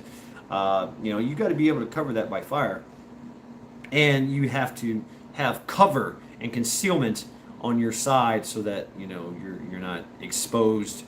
You don't get any kind of return fire that could eventually take you out. I have a woodland one with the seeds and get 2 solid white ones for gear. That's what I need to do too. Thank you for reminding me, Camel Carl, because now I'm in the north. I need snow camouflage. Yep, I need it.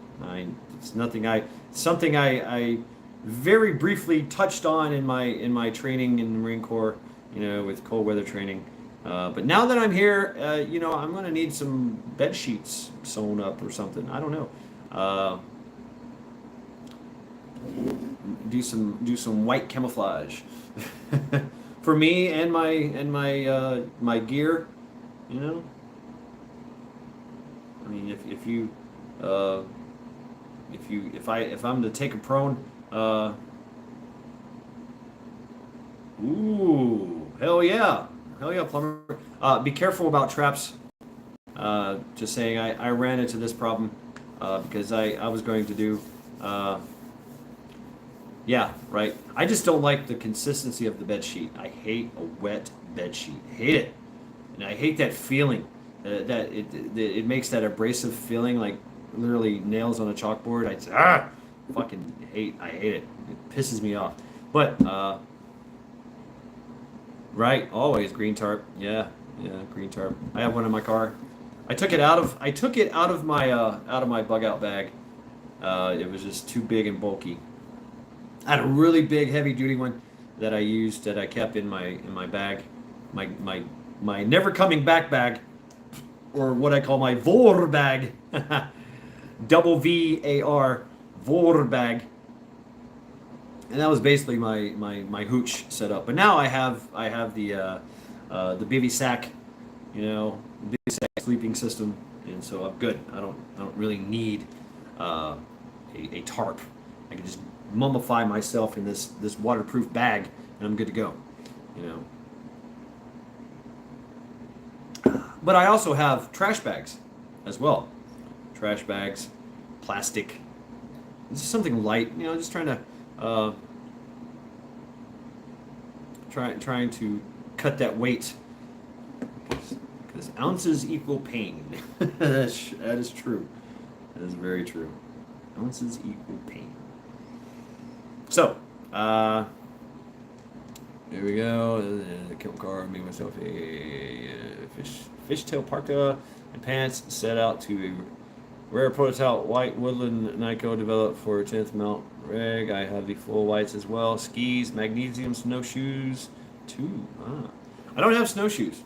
I'm gonna get some mucks. That's my snowshoe. I'm gonna get me some mucks. Mucks here are badass. I was kind of against it. I like wearing I like my Danners. I love my Danners. But hey, Sunflower, you're back. Hey, we're still here. Welcome again. Welcome again, Sunflower. Yeah.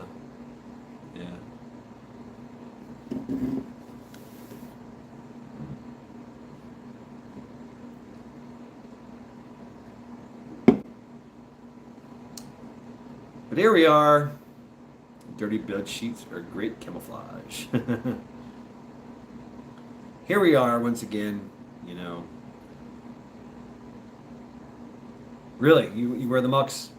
Yeah. So they're badass, huh? Yeah. I mean, they're kind of heavy duty. A little bit more heavy duty than what I'm used to. But, like I said, I like my Danners. I like my military style boot. But the mucks, there's nothing getting into those. Yeah. And I have been, I trudge through the snow. Me and Charity, we go in the woods. We we take off into the snow, into the woods, and I have seen issues where my boots were not not up to snuff with the constant snow, and the erosion. So mucks, yeah, yeah. If I'm gonna be out there, I'm gonna be in some muck. If I'm gonna be in the muck, I want to wear some mucks. My pair is 3 years old. I replace insoles every year. Okay. I have a reversible 94% white to olive. I plan to do a vid on the winter kit eventually. I would be very interested in that, chemical. Yeah, because that's what I have to. We do that, right? You've got your summer gear, and then you got your winter gear. Snowshoes are not just for walls. Okay. Don't know what that means. Deborah Perry, hello from Arkansas, USA. Welcome, Deborah Perry, to Sunday Reflections. Just been talking about a little urban defense. It's kind of off topic of what I usually talk about on Sunday Reflections, but that's what I've been reflecting on, because I've been going through my old notes about urban defense and stuff, and what to do. And so yeah, I've literally made a warning order. If you guys don't know what a warning order is, I've done a video on it. Is situation, mission, execution, administration, and command and signal. And there's a breakdown on that, and what to do: beans, bullets, and band-aids, and this and that. And you do that in your area, on your structure. Any structure, what it's going to take to secure that area, to secure that location. Yeah, that's Majik. That's the point of meeting the enemy, defeating the enemy in the fields before they get to your house. That means being highly mobile, being camouflaged, and being lethal, getting rounds on target, being effective, or to lead them away, from your location. Maybe they don't know where your location is, and you can kind of engage them and get them to chase you away, chase, and they'll chase and they'll run away and divert from your property, from your location.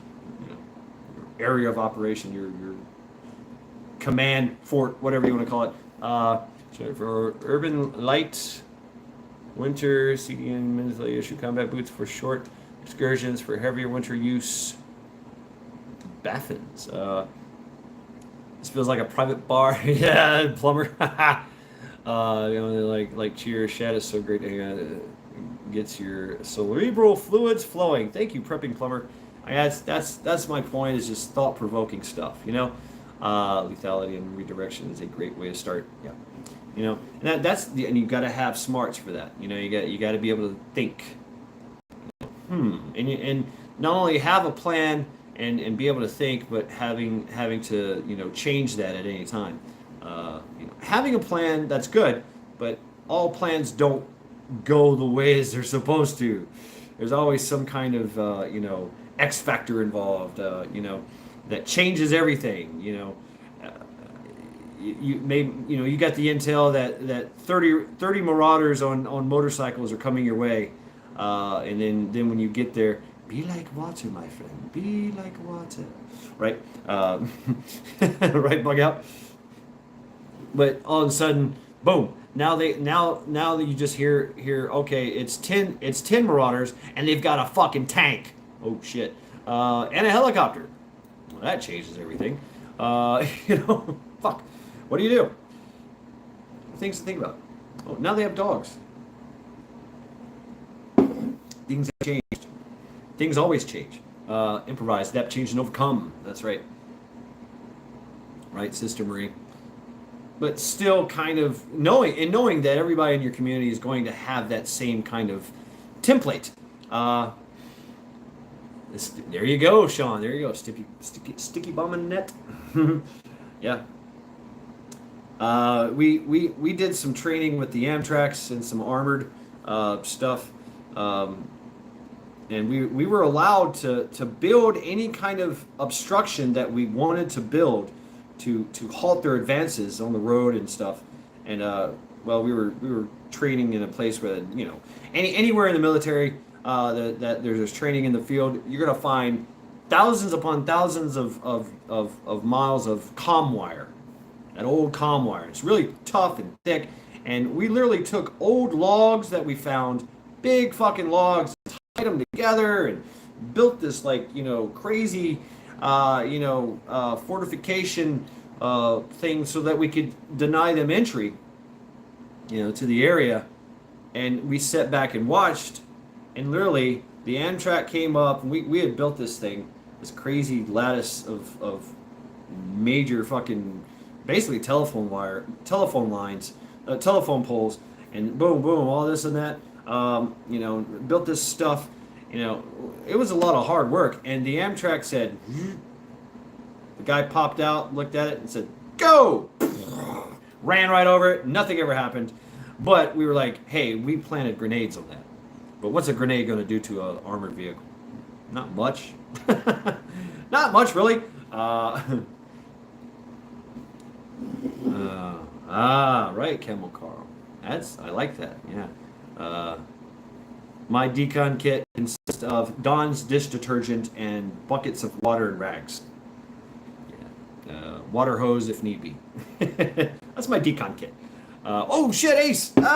Boom, hit. Good job, Ace. One to the neck and one to the right in the codpiece. Yeah, so, you know, Camel Carl, I've been, you guys check out Camel Carl, man. He's got some great ideas, you know, for your gear, and how to fix it all up, man. I mean, get in a tree ropes prepared, then guardsmen. Yeah. I mean, I remember building Ewok Village in the swamps of South Carolina. It's still standing, and there's ropes going from. Basically, I put pallets in the trees.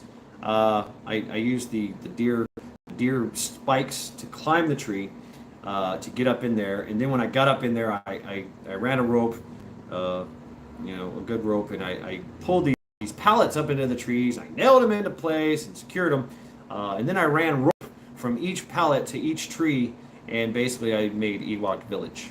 You know, and you could just. Some places I made a bridge, you know, like a suspended bridge, you know, like a rope with a stick or a log between them, and that was it. I have a line incline set. Good ropes are not cheap. That's right, Camel Carl. I've got right now my capacity is capability is 50 foot. I have a 100-foot rope. Oops, give away your position. Use the trees and then run your gear with your ropes. Yeah, okay. Bro, I'm tripping. You tripping?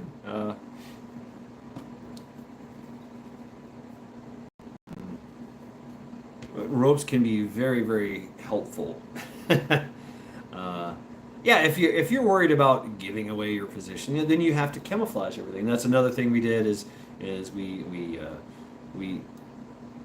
took limbs and literally tied them together, like they're sticking out from the tree, and we pulled them in so that they're tied together and actually growing around, making this nice little pocket around the pallet. I've ridden a hillbilly zip line. It was hairy. Yeah, but you can make all kinds of. I made all and now I gave it away. I gave the location to the local kids in the area, which I was, you know, basically, I was. They were the militia. All right, they were 14, 15-year-old kids that have been fighting each other for a long time. Paintballs and airsoft and BB guns. And I brought another. I was just the advisor, so I was like, "Oh, okay, let's make this and this." And I'm like, "Wow, yeah, hell yeah!" So they got it, and they do that. They do all kinds of. They've done all kinds of stuff now. Now they're all married with kids and shit. So, but they still say they go out there and build stuff. You know, So that's cool. You can take vines and wrap. I mean, camouflage. You know, it's we're in South Carolina. This was in a place called, what was it called? Myrtle Beach Golf and Yacht. Yeah, Myrtle Beach Golf and Yacht. It's a place called Burgess Community. I can't remember the rest of it, but yeah, that area, Myrtle Beach Golf and Yacht. You can look it up. It's still there too. But yeah, we built Ewok Village. We also used to build a haunted trail every year for Halloween. You know, and we literally used sticks and vines to make structures. You know, and hide sites so they could pop out and scare people. Ah! You know, we made trails with logs and stacked them up. And, you know, we ran power and had flashing lights and stuff. Loved building forts and tree houses as a kid. Yeah, I still love doing it. I still love doing it. You know, and now it's a little bit more different because I'm grown up. Great Lakes Reliance. Hey, welcome. I think that my chat earlier did a room raid on you. So welcome, Great Lakes Reliance. I'm let's see where you are. You're right there. I'm in Cleveland, so hey, I'm waving at you. I think you're in Michigan, right? Yeah, that either no, it's that way. Yeah, that way is Michigan. So I'm waving at you. You're back there. So Great Lakes Reliance. Welcome to Sunday Reflections. Just talking about a little urban defense. I don't know how long you've been listening or whatever, but you know, just. Since you don't have a dozen locations roped up, you can just pick any location on the fly upside to carry the rope with you. Please remember me, friends. We will, Sonia. I do remember you. I remember everyone. I'm sitting in my fort right now, 15 by 50 by 10 custom tent. Cool. Oh, okay. So just some ideas, you know, just some things to think about. Something I was reflecting on as I was trying to brush up on my military urban mount training stuff. You know, for a panel thing I might be doing. Cha-cha, hey, welcome. You know, a lot of it I remember. You know. Slept in a tree, Hunger Games style in San Pedro, really. So that's another interesting idea there, Sonia. Is what about if you're in a very oppressive regime, you know, kind of place like Ireland, like Australia, like you know, like Canada? What do you do there? You know, how do you, because the authority is expecting you to be compliant and passive, and it's kind of been browbeaten into you. You know, even here, you know, when the authority comes along and intimidates, random J, I'll braid my hair like Hunger Games. Cool, very cool. You know, what do you do? What do you do to deny entry, to deny access? You know, because that's basically all you're going to have to do. You're not going to have the actual because force on force is no, hell no. You don't have anything. They have everything. They've got pew-pews. They've got, you know, explosives. They've got the hardware and the gear. You have nothing but, you know, maybe a plastic knife, maybe a bow and arrow, maybe a slingshot, maybe a you know, a sharp stick. Yeah, I don't know. Maybe a sword. There's how do you mount a defense and an offense against that, against a paramilitary unit that's going to come for you and to oppress you. So that's where you got to get a little creative. And you know, once again, structures, hardening structures, denying entry to structures, having secret little passageways and tunnels and you know,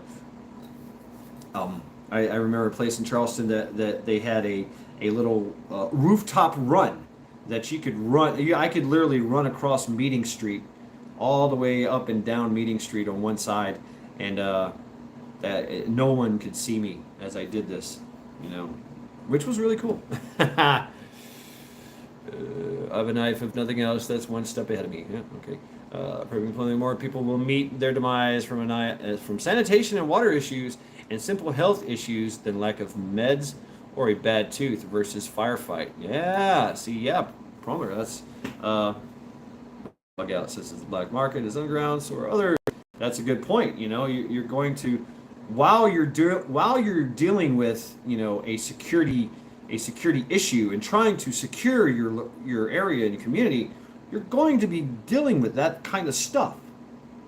You're going to be dealing with hygiene issues, sanitation issues, food production, food preparation, you know, food storage, medical, water, all this stuff. Or there's the sound of one hand clapping. Yeah, bug out windows, screen walls for curtains, detachable weather walls, size paracord. Oh, cool, really cool.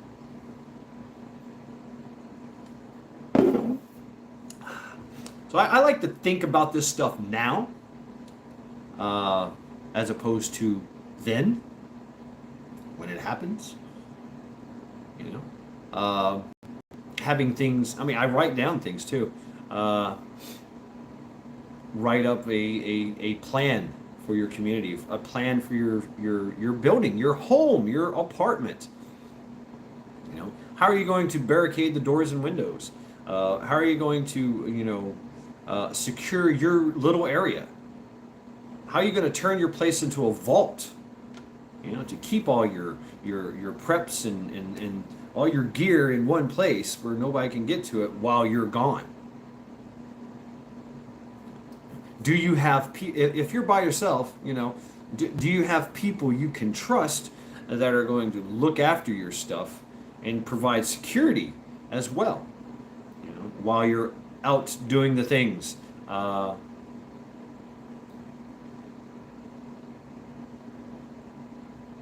Yeah, right. To secure peace is to prepare for war.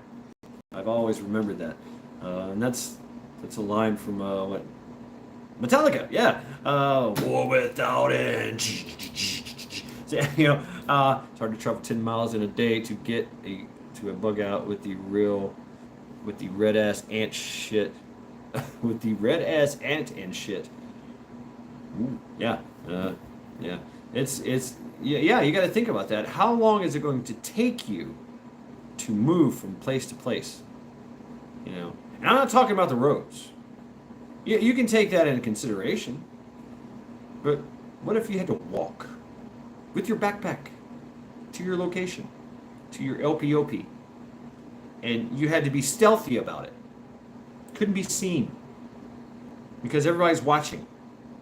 Everybody's watching for signs of a community, of a force, you know. We sleep under the trees in the center of Cork, and the guards didn't even see us. Wow, Sonia, cool. Knowing these areas, knowing areas that are you know, highly concealable. Ooh, I see roast beef. Really, roast beef. All right, excuse me, folks. I'm gonna turn this air conditioning off. It's getting a little chilly up in here. My toes are frosty.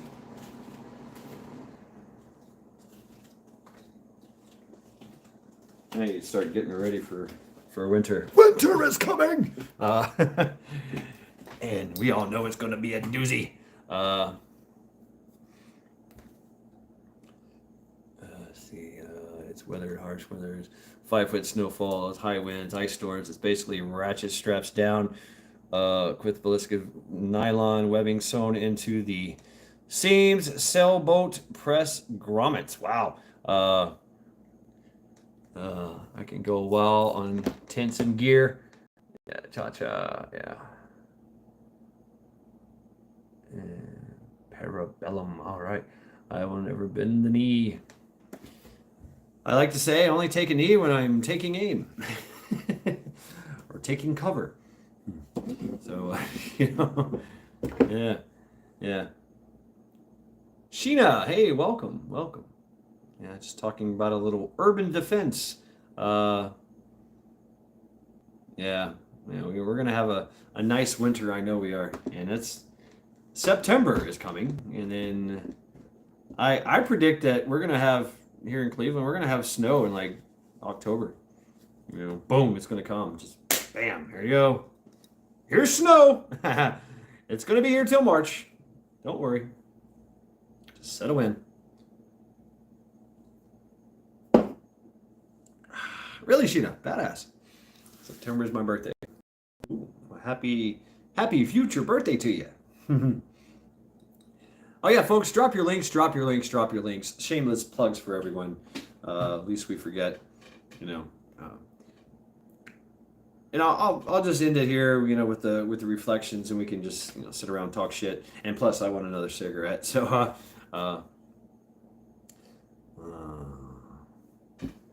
consider and read Uncle Al at the Bullfrog 79 says it will be hard.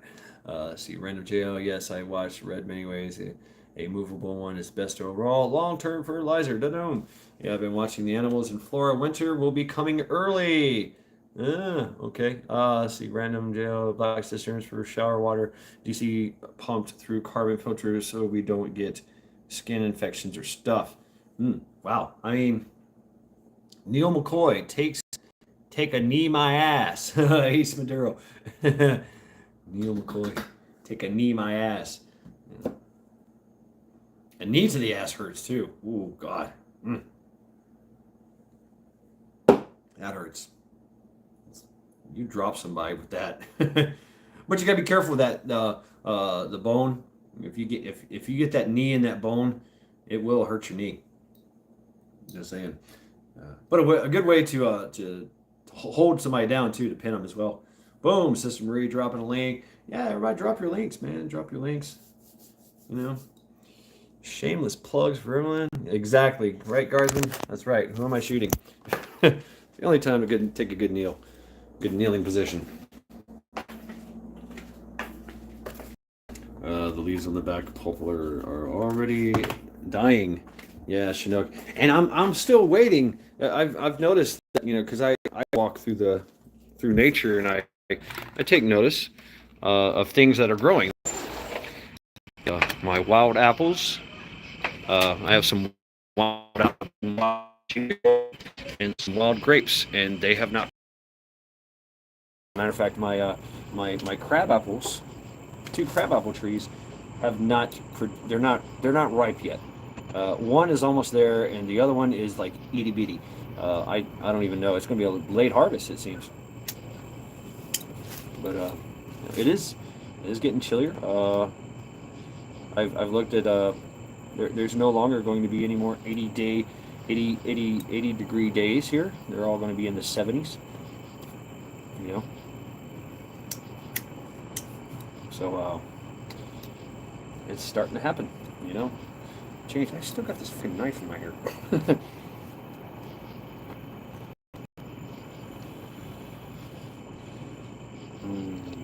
You're ready for it, Sheena? Yeah. I don't know. I really enjoyed this brief summer. This spring and this summer. I really did. It was very brief. But yeah, the winter is going to be good. I'm hoping, really, really hoping that I can get my financials down pat, and I can get into some kind of 4-wheel drive. So I can be ready for the winter. I've been thinking about, since I can't really afford too much, a Toyota Tacoma maybe. So I don't know. Don't know. I definitely can't afford a $70,000 Jeep or a Ford Raptor. If I had my druthers, I'd get a Ford Raptor. So yeah, if you guys want to buy me anything, if you guys want to support my channel, buy me a Ford Raptor.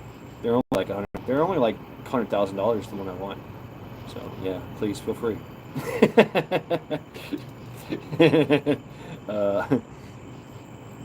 Really, Tacoma? Gardenstead, bring on the snow.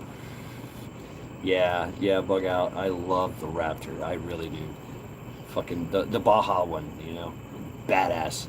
That's a bad. I mean, eats potholes and speed bumps like they're candy. You know, boop, boop, boop, boop. Uh, and that stability and mobility here is very important. You know, but mind you, when there's ice on the road, thank you, Ice. Thank you very much.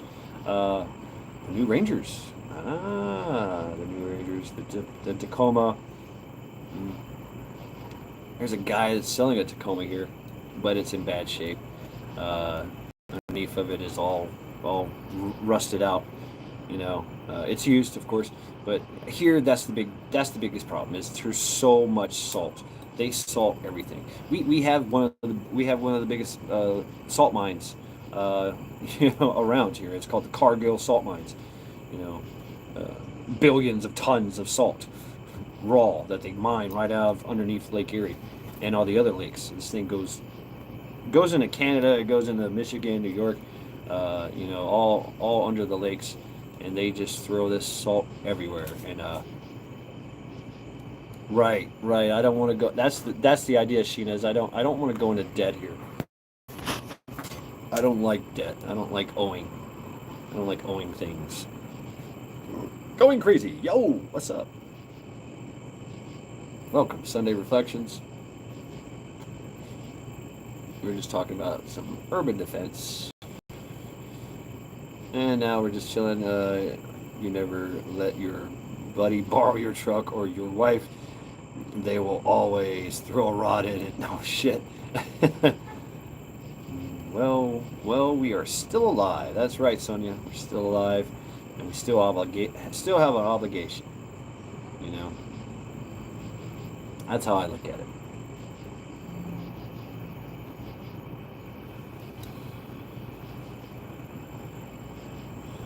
Right on, Ace. And for me, it was staying out of debt, never getting in debt in the first place. Uh,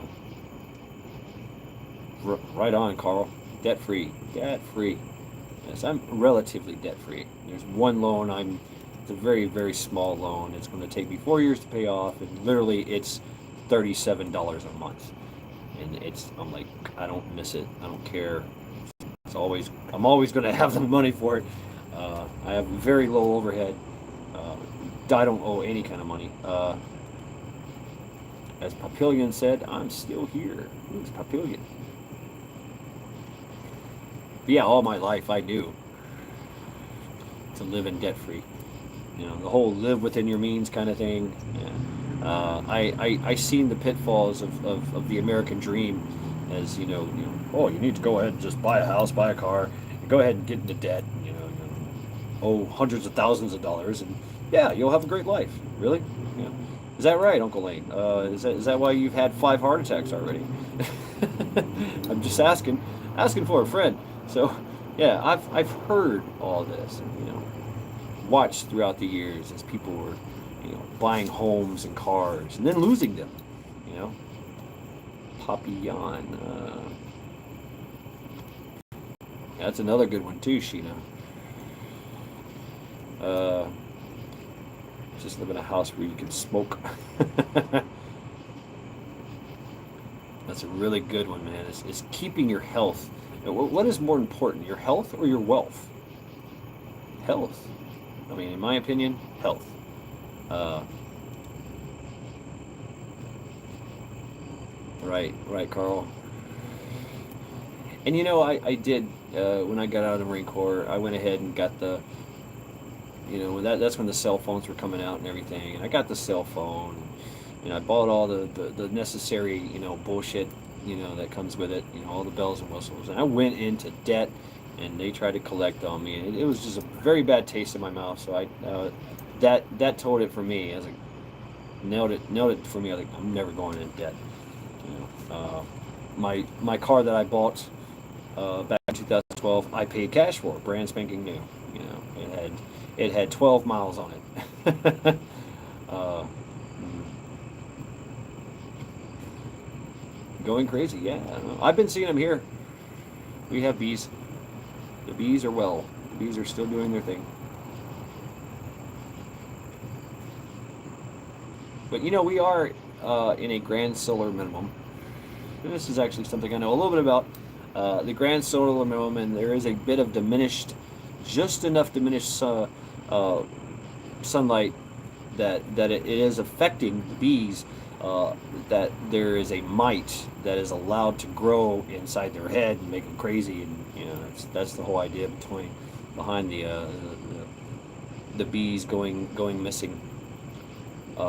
Is that the diminished sunlight, is allowing this mite to grow inside of them, take advantage of because usually the extreme sun kills them, but just enough, it's dropped just enough where this mite is allowed to propagate in the bee population. Right, Sonia. I choose not to smoke in my house because obviously I have a dog, and I try to keep my 400-year solar minimum. Winter is going to be rough for the next year or two. It's going to get even worse in 100,000 years.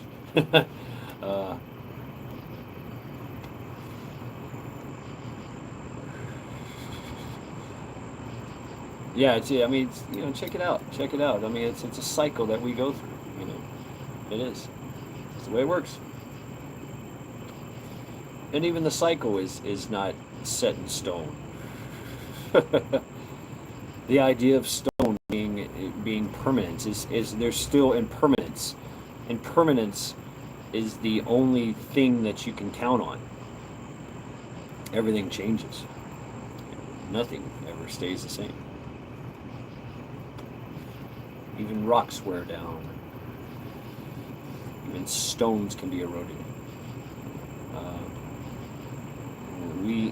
We as a individualist here on this planet, we're good for what, 70, 80 years. Checkerboard patterns in the sky.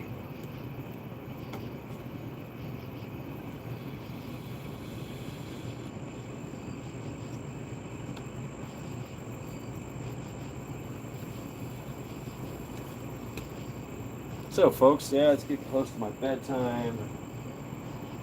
Oh, it's actually past my bedtime. Yeah, let's see how far. 13 minutes, 14 minutes past my bedtime. Yeah. So I have to wake up early in the morning and start my week. And this ought to be a good one, because we've been getting shit done. We have a lot of orders.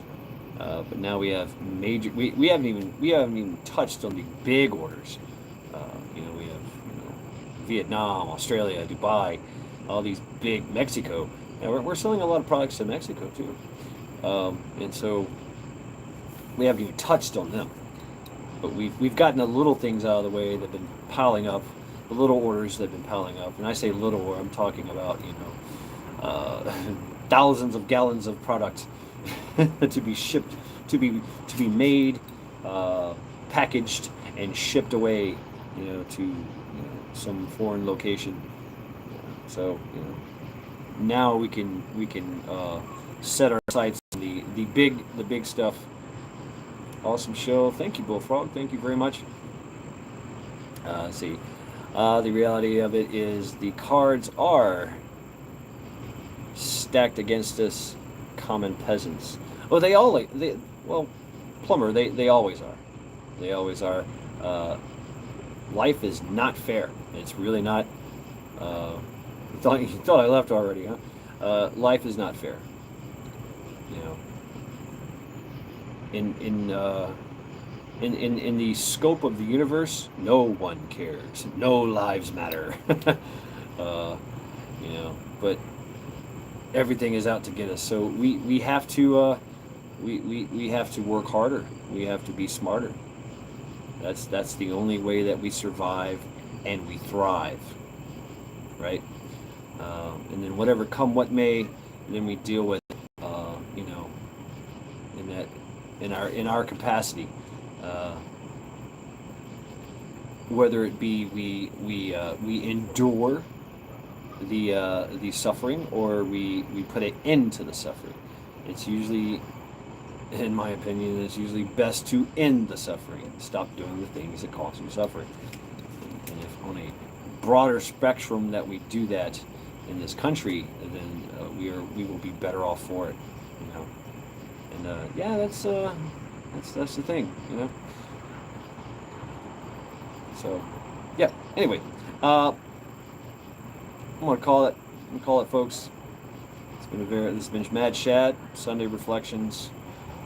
Thank you all for hanging out with me, providing interesting and stimulating conversation. I mean, the chats here. You guys bring it. You guys fucking bring it. You know, and it's a broad spectrum kind of thing. You know, everybody gets in there and just throws their opinions and drops their links and passes knowledge. You know, and we actually talk about things.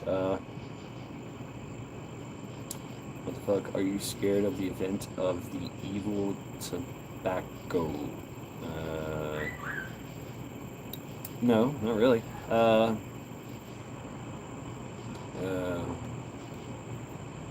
But no, I thank you all. Thank you all very much for. Yeah, right. Going crazy. We learned so much. We bounce ideas off each other, you know, and we inspire each other. I mean, you guys have inspired me. I mean, I'm pickling. I'm canning. What the fuck? You know, of course I'm doing other things too, as I've always been. But you know, now I'm looking into long-term things, which was beyond the scope and realm of my brain housing group, if you will. So, but thank you, folks. Thank you all very, very much. Good night. Good night to all. This has been a great weekend. We've had an epic weekend here. Lackluster Fridays, Trial by Axe, and you know, of course, Sunday Reflections. Lots of love. Thank you, Sunday. Thank you. Oh, well, I can show you. I can show you real quick, and I can get some feedback from you guys. I think I did it right. I've never really done this before. I don't know. So I can display this properly. I took fresh cucumbers and put them in these. These are half gallon here. Fresh cucumbers, a jalapeno, garlic, minced garlic, and I just used white vinegar and Worcestershire sauce. I like the taste of Worcestershire sauce. But I just, all I did was just add it all cold. And so I've been told that the white vinegar stops all that growing, you know, the botulism growing stuff and everything. I hope that's right. I didn't heat anything up. I didn't heat anything up, and I just plan to put these in the, you know, I got so many cucumbers from a friend of mine that they were going bad, starting to go bad on me, and I knew they were going to go bad, so I just pickled them, you know. I was going to do some pickled eggs too, but eggs are hard to come by nowadays, so you know, me and eating good on the eggs. Oh, so that's my pickling adventure. I hope I did it right. I don't know. I heard it's gonna work good. Thank you, Sonia. Refrigerate. Refrigerate them, Sister Marie. Oh, that's what I gotta do. They've been setting out for about a day or two. Yeah. So, is that okay? Put them in the fridge. Water bath. Can I still do that? Can I still water bath them even after they've just been setting out for a long time? I don't know. Or did I just fuck up? I don't know. I just went on a whim and just did it. Figured, okay, yeah, that's how you pickle. So I don't know. I don't have any room in my fridge. I gotta make some fridge. Check with Sutton Days.